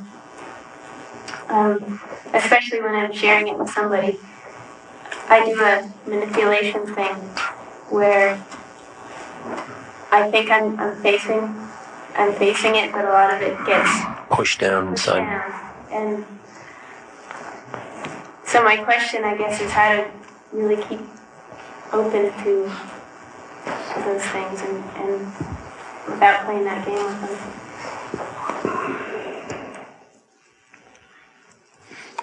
You're talking about manipulating them or yourself? Do you feel you're selling out to be with them, or do you feel you're trying to manipulate them? What are you telling me?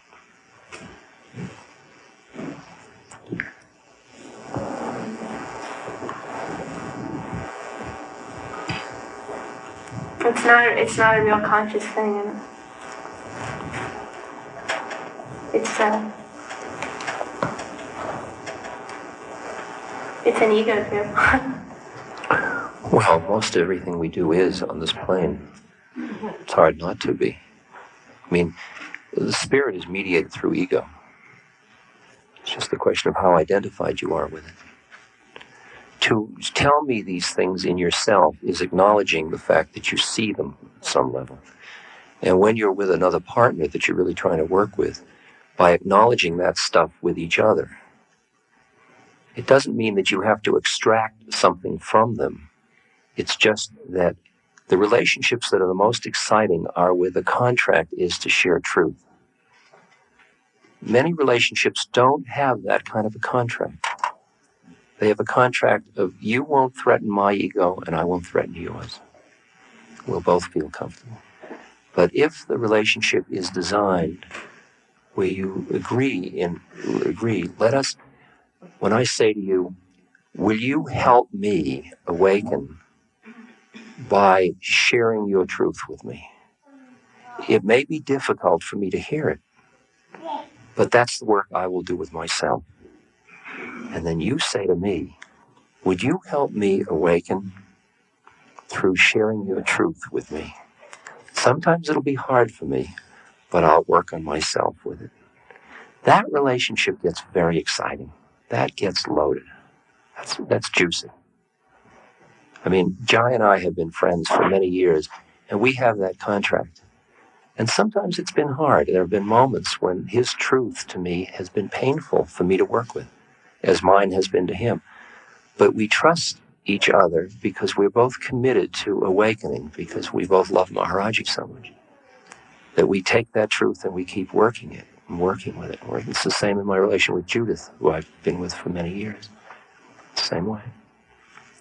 Now, those kinds of truth relationships are very precious. They're very delicate, but anything less than the truth. So what you do is when you see that stuff in yourself, you can say to the other person, I see how I am manipulating. And you just keep bringing it out. And the two of you bring it out and examine it with good faith. You keep doing that. You keep working and get as close as you can with it. And if the relationship doesn't allow that, then the work has got to be in yourself, of bringing it up and seeing the way you're doing it. I mean, I have a very manipulative quality in me that I have had to work with a lot over the years, to the point where when I see myself doing it, either somebody points it out to me or I begin to see myself doing it. And then the interesting question is, what do you do at that moment? Do you get into, oh, you're a no-good bum because you're doing that again? Or do you just kind of let it go and let it float by? So there I am again. Manindra, who was one of my wonderful meditation teachers, once I came to him and I was so upset about something. And he says, Ram Dass, don't you see it's just old karma running off? And I really heard that. It's just old stuff out of us running off. Bring it up, look at it, and let it go. Okay?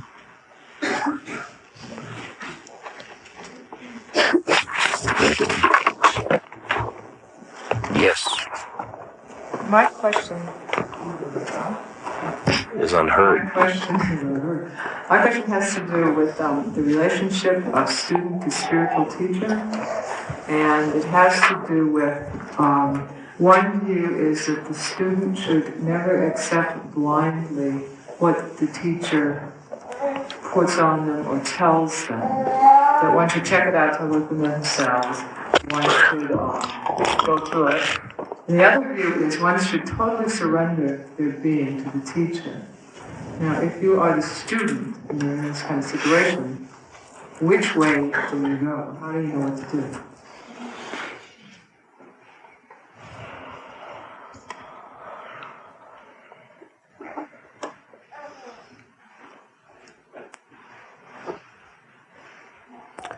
I think you surrender only to truth. And your intuitive heart has to be the final arbiter of where the truth lies, the final judge of where the truth lies.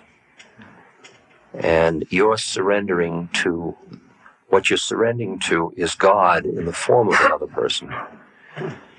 And there are often times where, because most of the beings that we call gurus are really teachers, the likelihood of finding somebody that's a cooked goose is reasonably slim. since they're not cooked geese, they have their own karma.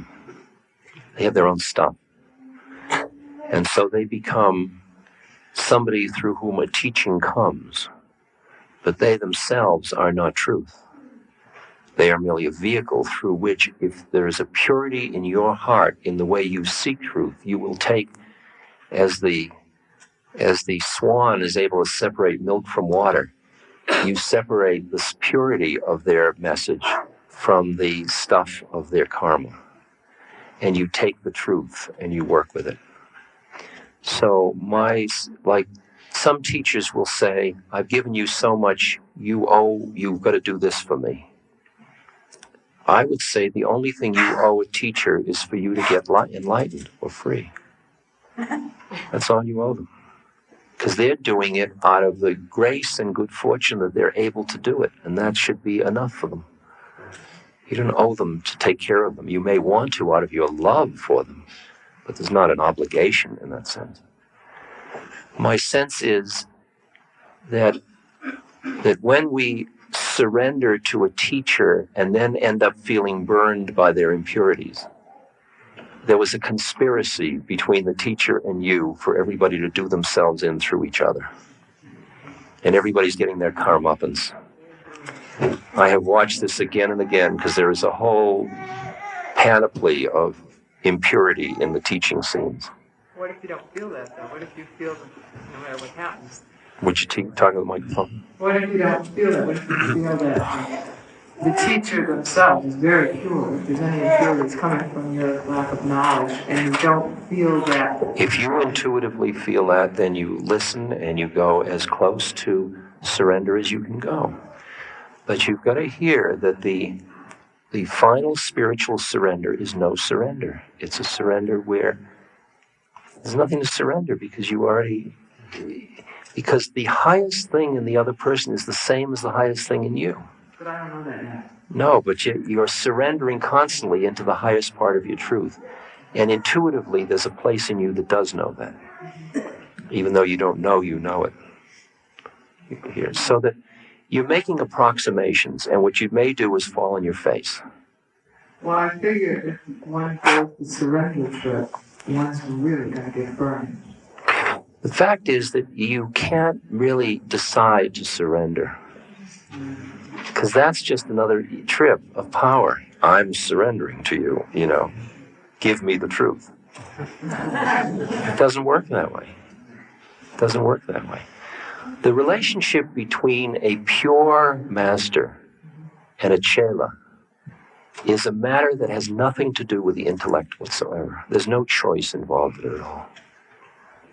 That is such deep karmic unfolding that you are drawn to the master when the moment is right and the unfolding happens totally at a level where when it's right, you just, and all the should I or shouldn't I, I recall I was traveling with a Swami who was a very beautiful man, and we traveled around the world together. And then I came to his ashram, and it was a very big ashram, and he sat on a throne, and he had many wealthy devotees and many poor devotees. And he created a little throne for me next to his throne. And thousands of people came to see him, and he made all of these people touch my feet, and there were judges and wealthy people, and they gave me coconuts, and they put flowers around my neck, and he had me have attendants, and he gave me special rooms. And it was really lovely. People came up to me, and they said, he's never treated anybody like this before. You had a guru up in the mountains, him. But, he was nice to start you going, but this is clearly your master. And I thought about my guru up in the mountains who had a blanket that kept falling off. Deeper and deeper into that relationship until you experience the one that lies behind the two. And that is the yoga or union, yoga meaning union of relationship. So that, for example, when I start out with my guru, I meet this being, and he loves me, and my heart opens, and when my heart opens, I feel very safe, and I experience love towards him, and then he's in my mind, and then I start to keep him more in my consciousness, and at first he's a separate entity, and then I begin to experience him more as like a presence around me, and then I start to experience him inside myself. And that's a yoga, or coming into union with another being. Now, in most relationships, the relationships are based on a conspiracy to stay separate. It's based on the idea, you're you and I'm me, and we will interact. We won't merge, we will interact. So the merging is a whole other game that is not part of the usual social contract at all. And when you come together in a marriage or in a relationship with a partner, even that isn't based on merging usually. It's based on a partnership of egos, of I won't threaten your ego and you don't threaten mine, and we'll do very well together. Thank you. To do it as a technique for merging is very difficult because it involves a surrender that has and a relationship that attempts to be a relationship that is a yoga form often walks the fine line between chaos and cosmos, because it's very scary since it doesn't have the protective device of a conspiracy to keep separate. It starts to get dealing with the issues of surrender. And very often, if you start to choose a yoga of relationship, that becomes your primary yoga. You can't use that along with other yogas. It's just, it becomes your main method because it takes most of your time. You can't have a relationship and put it in the back burner and then go do other things and call it the yoga of relationship. Most people have relationships that they find make as comfortable as they can make, and then go do some other yoga like meditation. So the dance, as I said earlier today, is like a triangle in which there is the two that come together in order to know the one, and then the one dances as two. So it's a very vibrating thing. It's the two energies bringing them into the one, and the one dancing as the two. And it goes like this all the time. So when you make a marriage that is designed to be a technique to bring you to God, you are using the other person to see through the veil of separateness. So then what do you look at? Because you come together attracted by body, or attracted by personality, or attracted by comfort or security or whatever. And then through meditation technique, you have to look through that veil to see beyond that and see beyond that. And you practice looking through the veils of other people. That's the yoga of relationship, roughly. And so the art is to extricate yourself from identification with your somebodyness and extricate the person you're seeing from their identification with their somebodyness. So it is really nobody meeting nobody. And then when nobody meets nobody, there is a merging. And the minute there's any somebodyness at all in the whole thing, it can't happen. The minute the awareness is identified with anything, it makes it solid. And you can feel after a while when you meet a liquid consciousness and when you meet a solid.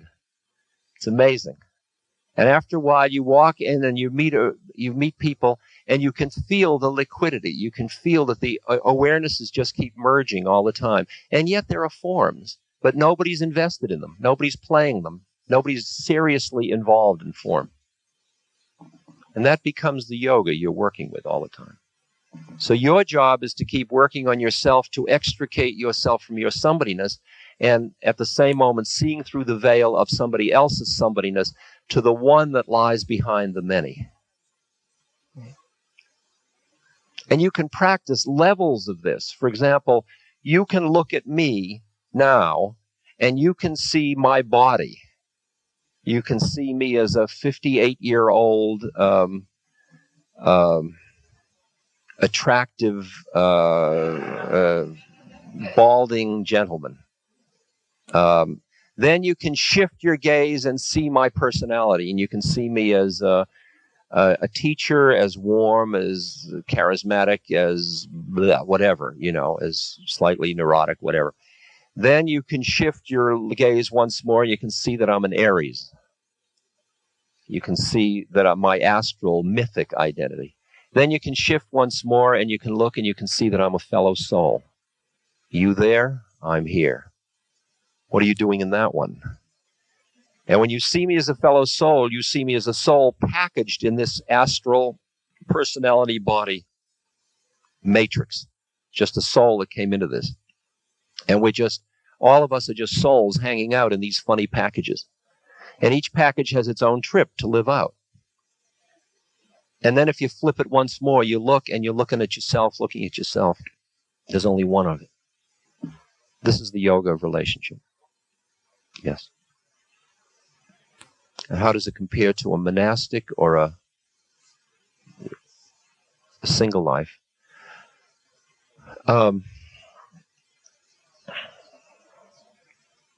I think that you've got to really get over the cultural models that everybody is to have a partner or everybody is to be alone to get to God. I think relationship is a very hard yoga. I think it's a hard yoga because it's so easy to get caught, because it gets so frightening to get so close to the void with another human being, because you feel so vulnerable on the way through to your invulnerability. And so that most yoga or most relationships end up agreeing to settle for something or other. They run out of will to keep breaking through. And they can settle for some very beautiful things, but it's a really hard one to keep at it all the time. And so marriage and family, I think, are certainly routes to God, but they are difficult routes. They're difficult routes. But what you've got to do is you've got to hear what your own incarnation's role and function, what your soul needs from a birth. If you are to marry and have children and you resist it, you will feel out of harmony with things. If you marry and have children and you are really a single yogi, you will feel out of sorts with it too. And you've just got to listen and feel your way through that, because there's just no rule for the game. Each person has their own unique dharma. Question? I'm an energy on many different relationships, and my question is, do I have such a thing as a soulmate? And I was just wondering if perhaps you could give me a telephone number.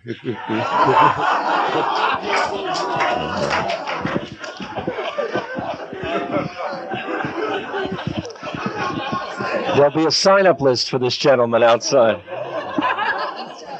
You want my number? First of all, when you say wasted, you didn't waste them.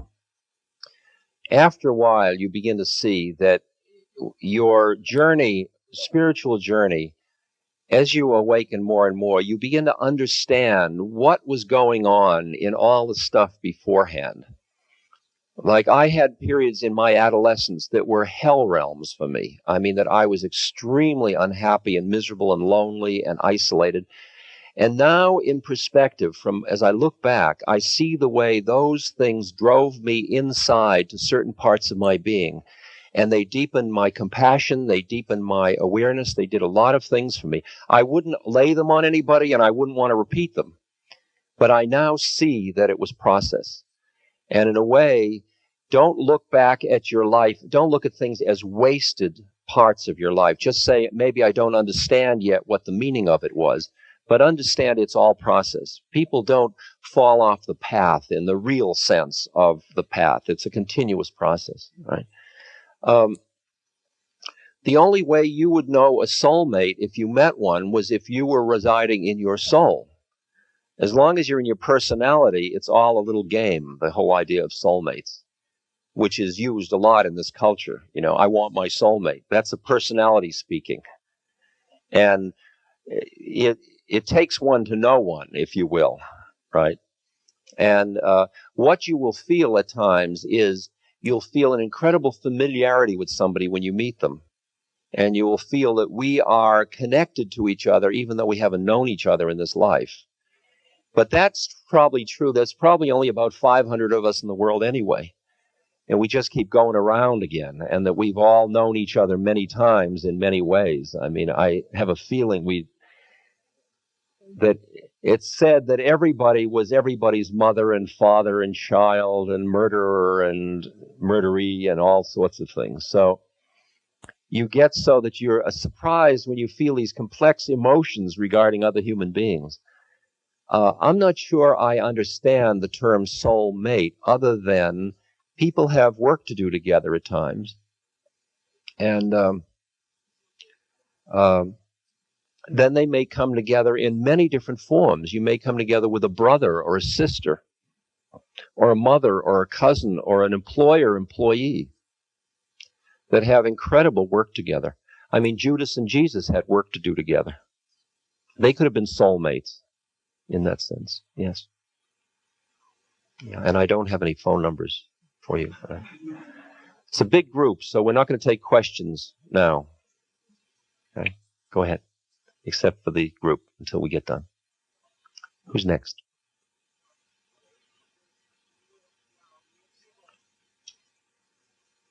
Is there a difference between marriage and just living together? Is there a difference between marriage and just live, and we'll forget the word just. Is there a difference between marriage and living together? Well, it really depends on which culture you're living in. For example, in the villages in India, when you get married, it is till death. And if one person dies, the other person lives in mourning for the rest of their life and doesn't remarry. Well, that's not true for the men. It's true for the women, which is a very sexist thing, of course. In fact, in some cultures, the woman goes on the funeral pyre when the man dies. But there's no divorce. It's not heard of. But that's because the culture isn't focused on personality so much. In California, where I live, it is serial monogamy. That is, you only are married to one person at a time, but you can be married serially. And marriage has come to be a special friendship. See, the difference between these different models are, your parents are your given karma. You can't trade them in. You can't turn in your father and get a new one. And then you have friends that are acquired karma. Okay, those are people you take on and you work with them, and then if it doesn't work, you can go on to somebody else. Now, where does a marriage fit in between given karma and acquired karma? In some cultures, it's given karma. The minute you make the contract, it's till death do us part. When you say till death do us part, it then has become given karma in the same way that a parent is. It's nothing you can turn in. Now, what marriage has come to be in the West is much more like a special friendship, where you take it on and work with it, and then if you both find you're incompatible, you go on to somebody else. From a spiritual point of view, ideally, you would find a partner who wished to awaken, and you wished to awaken, and the two of you would use the relationship in order to awaken, and you would use your raising of children and your lifestyle and your working with your money and all of it as a way of awakening. That would be the ideal. Okay? If you end up in a marriage where you got married before you started to awaken, or you got married and then you find that one person doesn't want to awaken and another doesn't want to work on himself and another does, then the person that wants to awaken has really a choice. You can see that relationship as given karma and work with it. Or you can say, I really want my marriage to be satsang or sangha, so I will give this one up and try another one. I'll find somebody who wants to work with me, right? It actually, from a spiritual point of view, you're going to grow both ways. From a psychological point of view, it might be harder being married to somebody that's not the least bit interested in what you're interested in. You go to retreats all by yourself, and they don't care, and they don't want to meditate, and they want to look at the ball game. But in terms of your work on yourself, that will get you there just as fast as and what you usually find is when you keep trading in your partners, the next partner you get, you will slowly make the relationship over into what you had last time anyway. I mean, because these are happening on much deeper levels of unconsciousness. I mean, if you're neurotic in London, you'll probably be neurotic in Paris. You know, it's not like suddenly you're going to move or shift people and it's all going to be roses. You'll still have to deal with the stuff of your attachments of mind. So after a while, you don't really care so much who you're with. You just keep doing it. You could say that a marriage contract deepens the commitment to go through the suffering together. The problem is, I think, forget the problem, my sense is that love is the only marriage contract, and that people should stay together so long as they want to be together in love. And that to be together with somebody because you signed a paper at one time does not seem to me to be a valid reason to stay together. I don't hear that.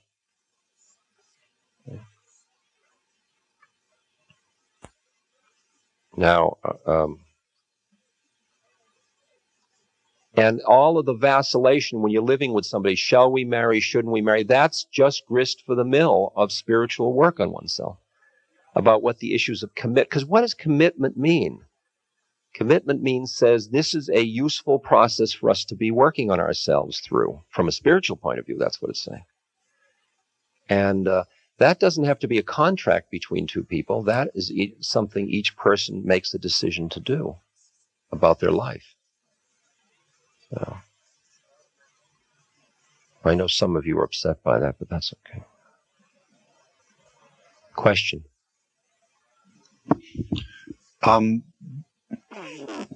This follows what you just said. Can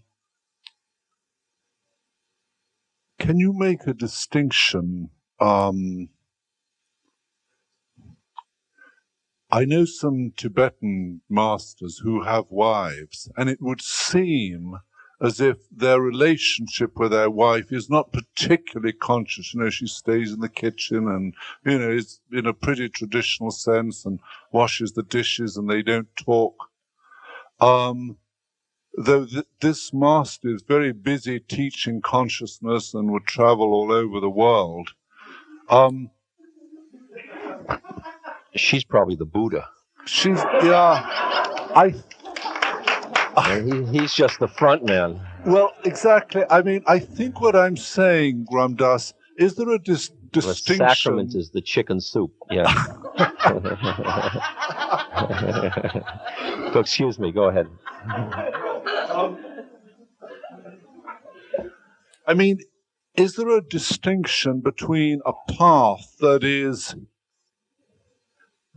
yoga of relationship as a way to God and being a spiritual warrior on the way to God, and as part of that having a conscious supportive relationship, but that is not the primary focus? Yeah, I think that most people that are in spiritual work, because it's too hard the marriage, the relationship yoga is such a stinker. Yeah. That the best thing to do is to form a marriage that gives you support and gives you intimacy and all of the things you need, and it's comfortable and safe and secure, and it's a base camp, and then you do your practices. And as you both do your practices, you get clearer and closer together. But the yoga of relationship wasn't the primary yoga. I think you're absolutely right. And I think that's a very valid thing to do. I think that's a more intelligent strategy than trying to make the relationship the yoga, to tell you the truth. Because this is a question I've discussed with some people, is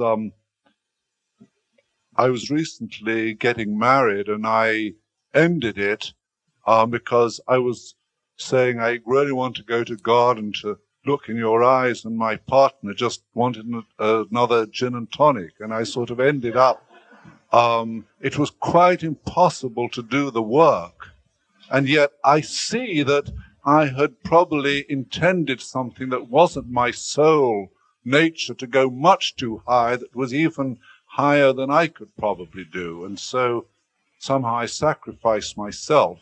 Whereas, I just could have chosen a nice middle of the road with a little bit of personality comfort and coming to retreats as well. I mean, like,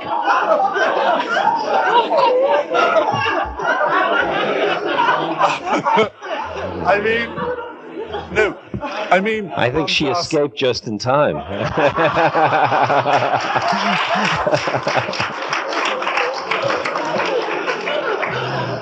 Yes, sir.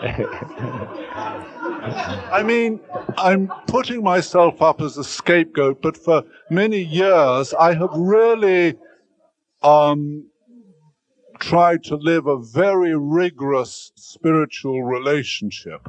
And there was always the pain because I would deny myself certain things that I had not, as it were, evolved enough to not need. Yeah. And you see, it also begs the question that if one is on the spiritual path, is one necessarily of a different vibrational rate than someone who isn't? Or is that yet another glamour? I mean, because, quote, I'm on the spiritual path, therefore I can't be with so-and-so because they're not. I think that I hear your point, and I think most of the time that we use the spiritual path concept as a way of giving ourselves some status in our own mind, and it's a little fraudulent. Yeah, and I think that somebody that is really working spiritually in the deepest sense will just use everything in their life. They'll use the gin and tonic, they'll use the not marrying and the marrying, and they just quietly keep using everything they can use as a process, and they don't make a big deal of it. They do it in a way, they do their spiritual practices behind the screen, in a way, of life, and they just seem like regular people doing it. The whole showbiz part of spirituality is a little showbiz, and finally you let that go, and you're just nothing special. I agree totally. Yeah. But also, Ram Dass, isn't there, someone who does work on themselves and someone who doesn't, if they get together, there is a kind of difference, But for the person, very difficult. But for the person who is working on themselves, that is very good stuff to work with. That's very good stuff to work with. I mean, it's just a fire. It's a hotter fire. It's a hotter fire. So if I want to go to God, I really choose my next partner who loves gin and tonic. No, I wouldn't. I would try to make it easy for yourself, because you could fall, not fall off, but you could, get into the olives or onions by error, I think that what you would do is you look around and you find somebody who shares your journey as well as you can. But then if you find after you marry that you're with somebody who primarily is on the gin and tonic yoga, then you work with that. That's what you work with. That's all I'm suggesting. Right? Because you were attracted to that person in the first place. And the problem is you've got to look for the truth of where you are. A lot of people, for example, say, I'm on the spiritual path, when in fact, really what they want to do is have good sex. But they don't want to admit it, so that they are attracted to somebody that wants good sex, and then they put them down in order to not identify with what they themselves really want. So at least be straight with yourself. If that's what you want, that's what you want. It's better to be truthful than to be holy, to be phony holy. All right? We have enough trouble with that. And that'll just blow you away, phony holiness. I mean, it just keeps, you got to go back. go back to go and start again and start, okay? Next. On the question of more open relationships, I'm not saying committed married relationships, we seem to be limited in our ability to express the impulses that stem from deep within oneself. Is this inability a limitation inherited through the mores of culture, or is it a human limitation, and thereby meaning we must always be alone with this? Wait a minute, you got to start this one again. This is a very complex one. Say it, start again. Say the whole thing now. I'm not talking about... You're talking about open marriage. I'm not talking about marriages, or I'm talking about relationship with others. With others, okay. Yeah. Yeah. Okay. We seem limited in our ability to express the impulses that stem from deep within ourselves. Is this limitation inherited through our culture, or is it a basic human limitation? And if it is, must we always be, as it were, alone with our experience? I think our inability to express to acknowledge our impulse life is primarily a socialization process. It's the process of culture. And I think that it's the way in which we get acculturated so that a society can function. It's because a society has a hard time when there's immediate impulse expression for everybody all the time. It needs a certain amount of delay of gratification, a certain amount of control, a certain amount of actually suppression, not necessarily repression, but it usually ends up repression. It is certainly possible to work with truth in a relationship to get to the point where more and more you are safe in expressing what your impulses are and your truth of your moment. Truth is one of the vehicles for deepening spiritual awareness through another human being. And if there is a license for that in any relationship, with guru, with friend, with lover, with whatever it is an absolutely optimum way of coming into a liquid spiritual relationship with another person. But it's very, very delicate, because people feel very vulnerable. They have parts of their mind that are cut off. That the idea that's been socialized is, if I showed this part of me, I would not be acceptable. And the ability to risk that, finally, you learn how to have your truth available. It doesn't mean you have to force your truth on anybody, but if you find somebody else that is willing to enter into a contract of truth with you, then you can share that and you can get closer and closer to the impulses. Doesn't mean you have to act on the impulses. I mean, I can say, the impulses have arisen in me that I would like to see you cut into pieces, if I felt that, or I'd like to make love with you, or something like that. And that might not be socially acceptable, or might not fit in with your model of reality. But if I feel safe enough, I can share that truth with you. And as you and I share those truths more and more, then our entrapment in our minds gets less and less. And we are able to allow the awareness to flow back and forth between us, because we're both looking from the same place at our human condition together. The impulse, the repression of impulse, is what blocks energy and what keeps other people as them rather than us. And the idea is to get to the point where you really live with us, not with them. Not with him or with her, but with us. And finally, if you're really doing the yoga part of it, with I. There is only an I in many forms. Do you hear that? So, truth is one of the exciting vehicles to work with relationship. And what I've learned is to use my lecture role to make my truth as available as I possibly could. And what I find is people say to me, thank you for being so truthful. It makes it easier for me to be truthful about myself, because you've done that. And I think, well, it's a cheap price to offer yourself up for that purpose if that just in itself starts to help other people. Okay, is that dealing with the question? No. I want to go back 1 second to the issue of committed relationships. You can enter into a contract with somebody that says we will not have relationships with other people while we are together. And that will allow for a certain kind of safety and a certain kind of deepening.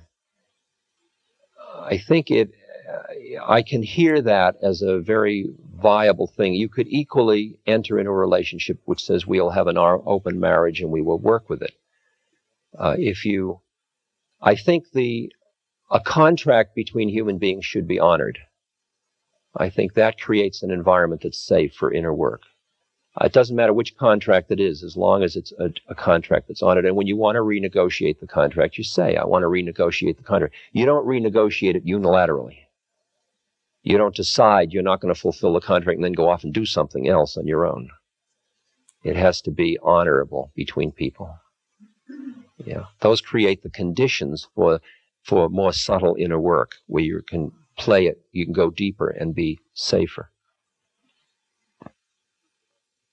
More questions from this group? Yeah. Okay. You mentioned earlier something about sexism, and I wondered if you think that men and women have got similar challenges at this time on the planet to awaken through relationships, or if you think that they're different.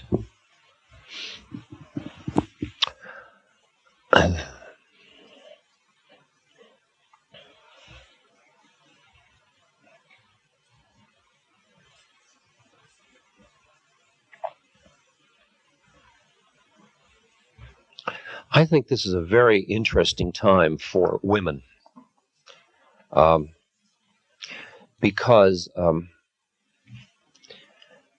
the history of religious traditions has, for the most part, treated men and women very differently. And in India, for example,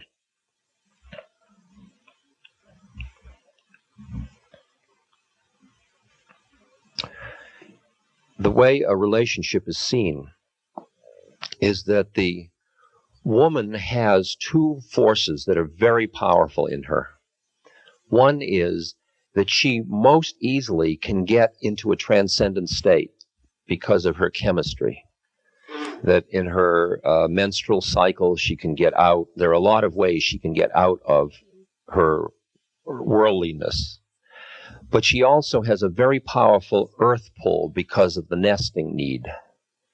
So that they see a woman as having these two forces very strong. And they experience the man as having much less of an earth or nesting pull, but tending to get much more caught in the mind and not having the energy to get out. So what they see a marriage is as the wife is the Shakti or energy, which gives the relationship sufficient juice for the man to get out. Then he isn't pulled back so hard, and then he can keep her out. So that they see that as a team venture. He can't get out without her. She can't stay out without him. And that's the way, historically, that was understood in the marriage. Okay?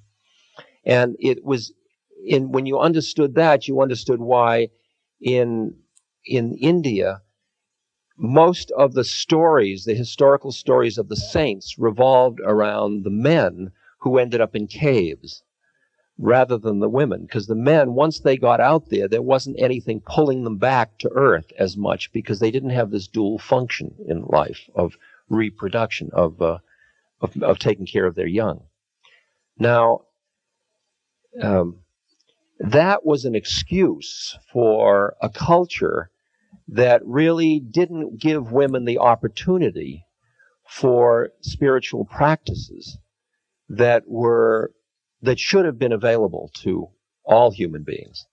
And what we're finding now, and there certainly were plenty of examples, take Anandamayi Ma or Mirabai or many Teresa or people like that. there have been many, many women who have certainly come as close to enlightenment as men have come, and in terms of their spiritual work. So now it seems to me that the whole situation has opened up, and you're taking cultural traditions that had a sex difference, and you're trying to redefine them in a way that gives everybody equal opportunity. The predicament is you can't confuse equal opportunity. You mustn't let that mask the fact that there are differences in biochemistry, and there are differences in the function of an incarnation.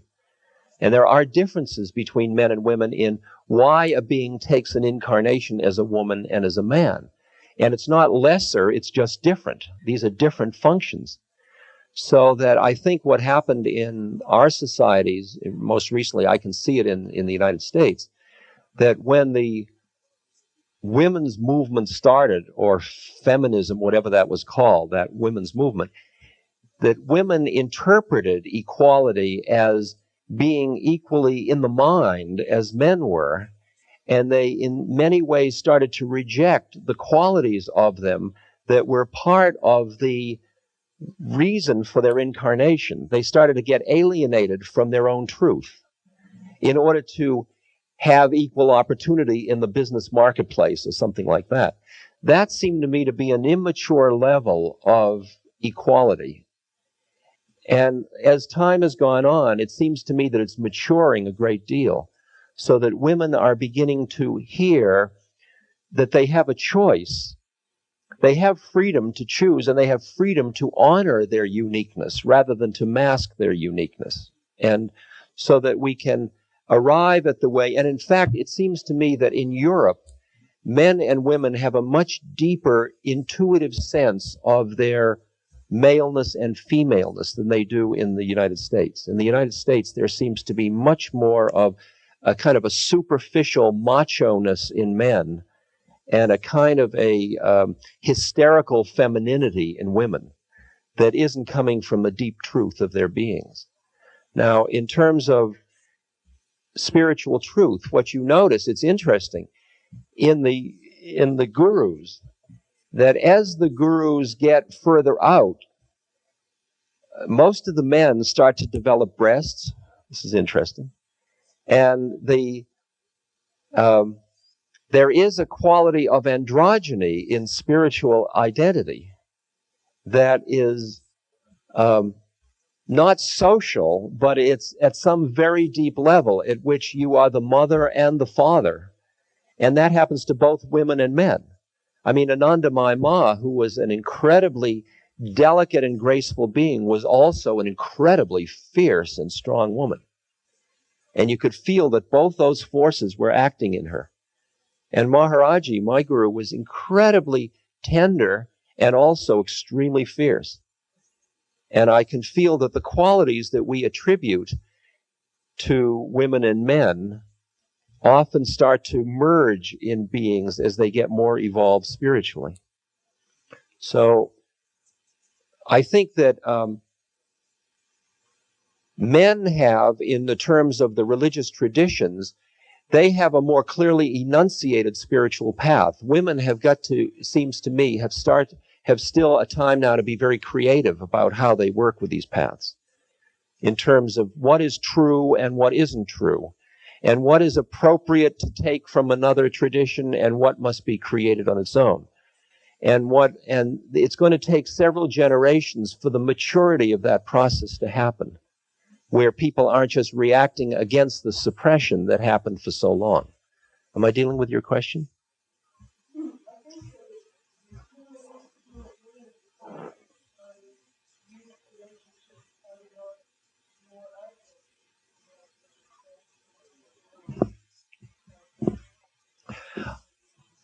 Oh, I think so. I think that in the traditional sense, like in India, for example, in the family, the woman is seen as the core and the central part of the family. And by her being a conscious Adharmic mother and a Dharmic wife and a Dharmic homemaker, she was doing a yoga that brought her closer to God than if the man was being a lousy businessman, or even, I mean, it was because people understood individual differences and each person played their part as Dharma. We've lost that a little bit in our understanding. But, and that's what I say about the maturity. When we mature, we will understand which of the things we threw over out of a wrong interpretation of equality. And we will begin to honor what is true to each human being's needs to manifest. But I think it's absolutely right and that's part of why women weren't historically pointed out as the spiritual teachers, because their role wasn't as a teacher, their role was as a support system. That was their way they became saints. They were saints through their supporting, not through the front work. The front work was, I mean, I laugh as an anthropologist when I've studied those cultures where the women kept the family together and they carried the wheat and they did all that. And the men sat in the marketplace exchanging beads. And the men were the important people and the women were treated like, nothing. And yet they were the root of the whole system. And I could feel in India that the woman is much more the center of the whole social structure, and that her spiritual consciousness, because every home in India and the villages I live in has its own puja room. The woman keeps the puja room. The woman does all the services. The woman is concerned with all of these issues. And she becomes the spiritual connection in the situation. And when you look at most of these gurus, like Maharaji, most of the people who came to see him were the women. The men came and discussed their crops and things like that. The women came and did arti and did puja around him all the time. And so I think that women have a very challenging time in the West at this moment to find their way through, to find what they must honor in their beings and what they must demand of the society to be heard. I'm just taking questions from the group at the moment until we get through everybody. Ramdas? Yes. Yes. You've answered our questions. Thank you for that.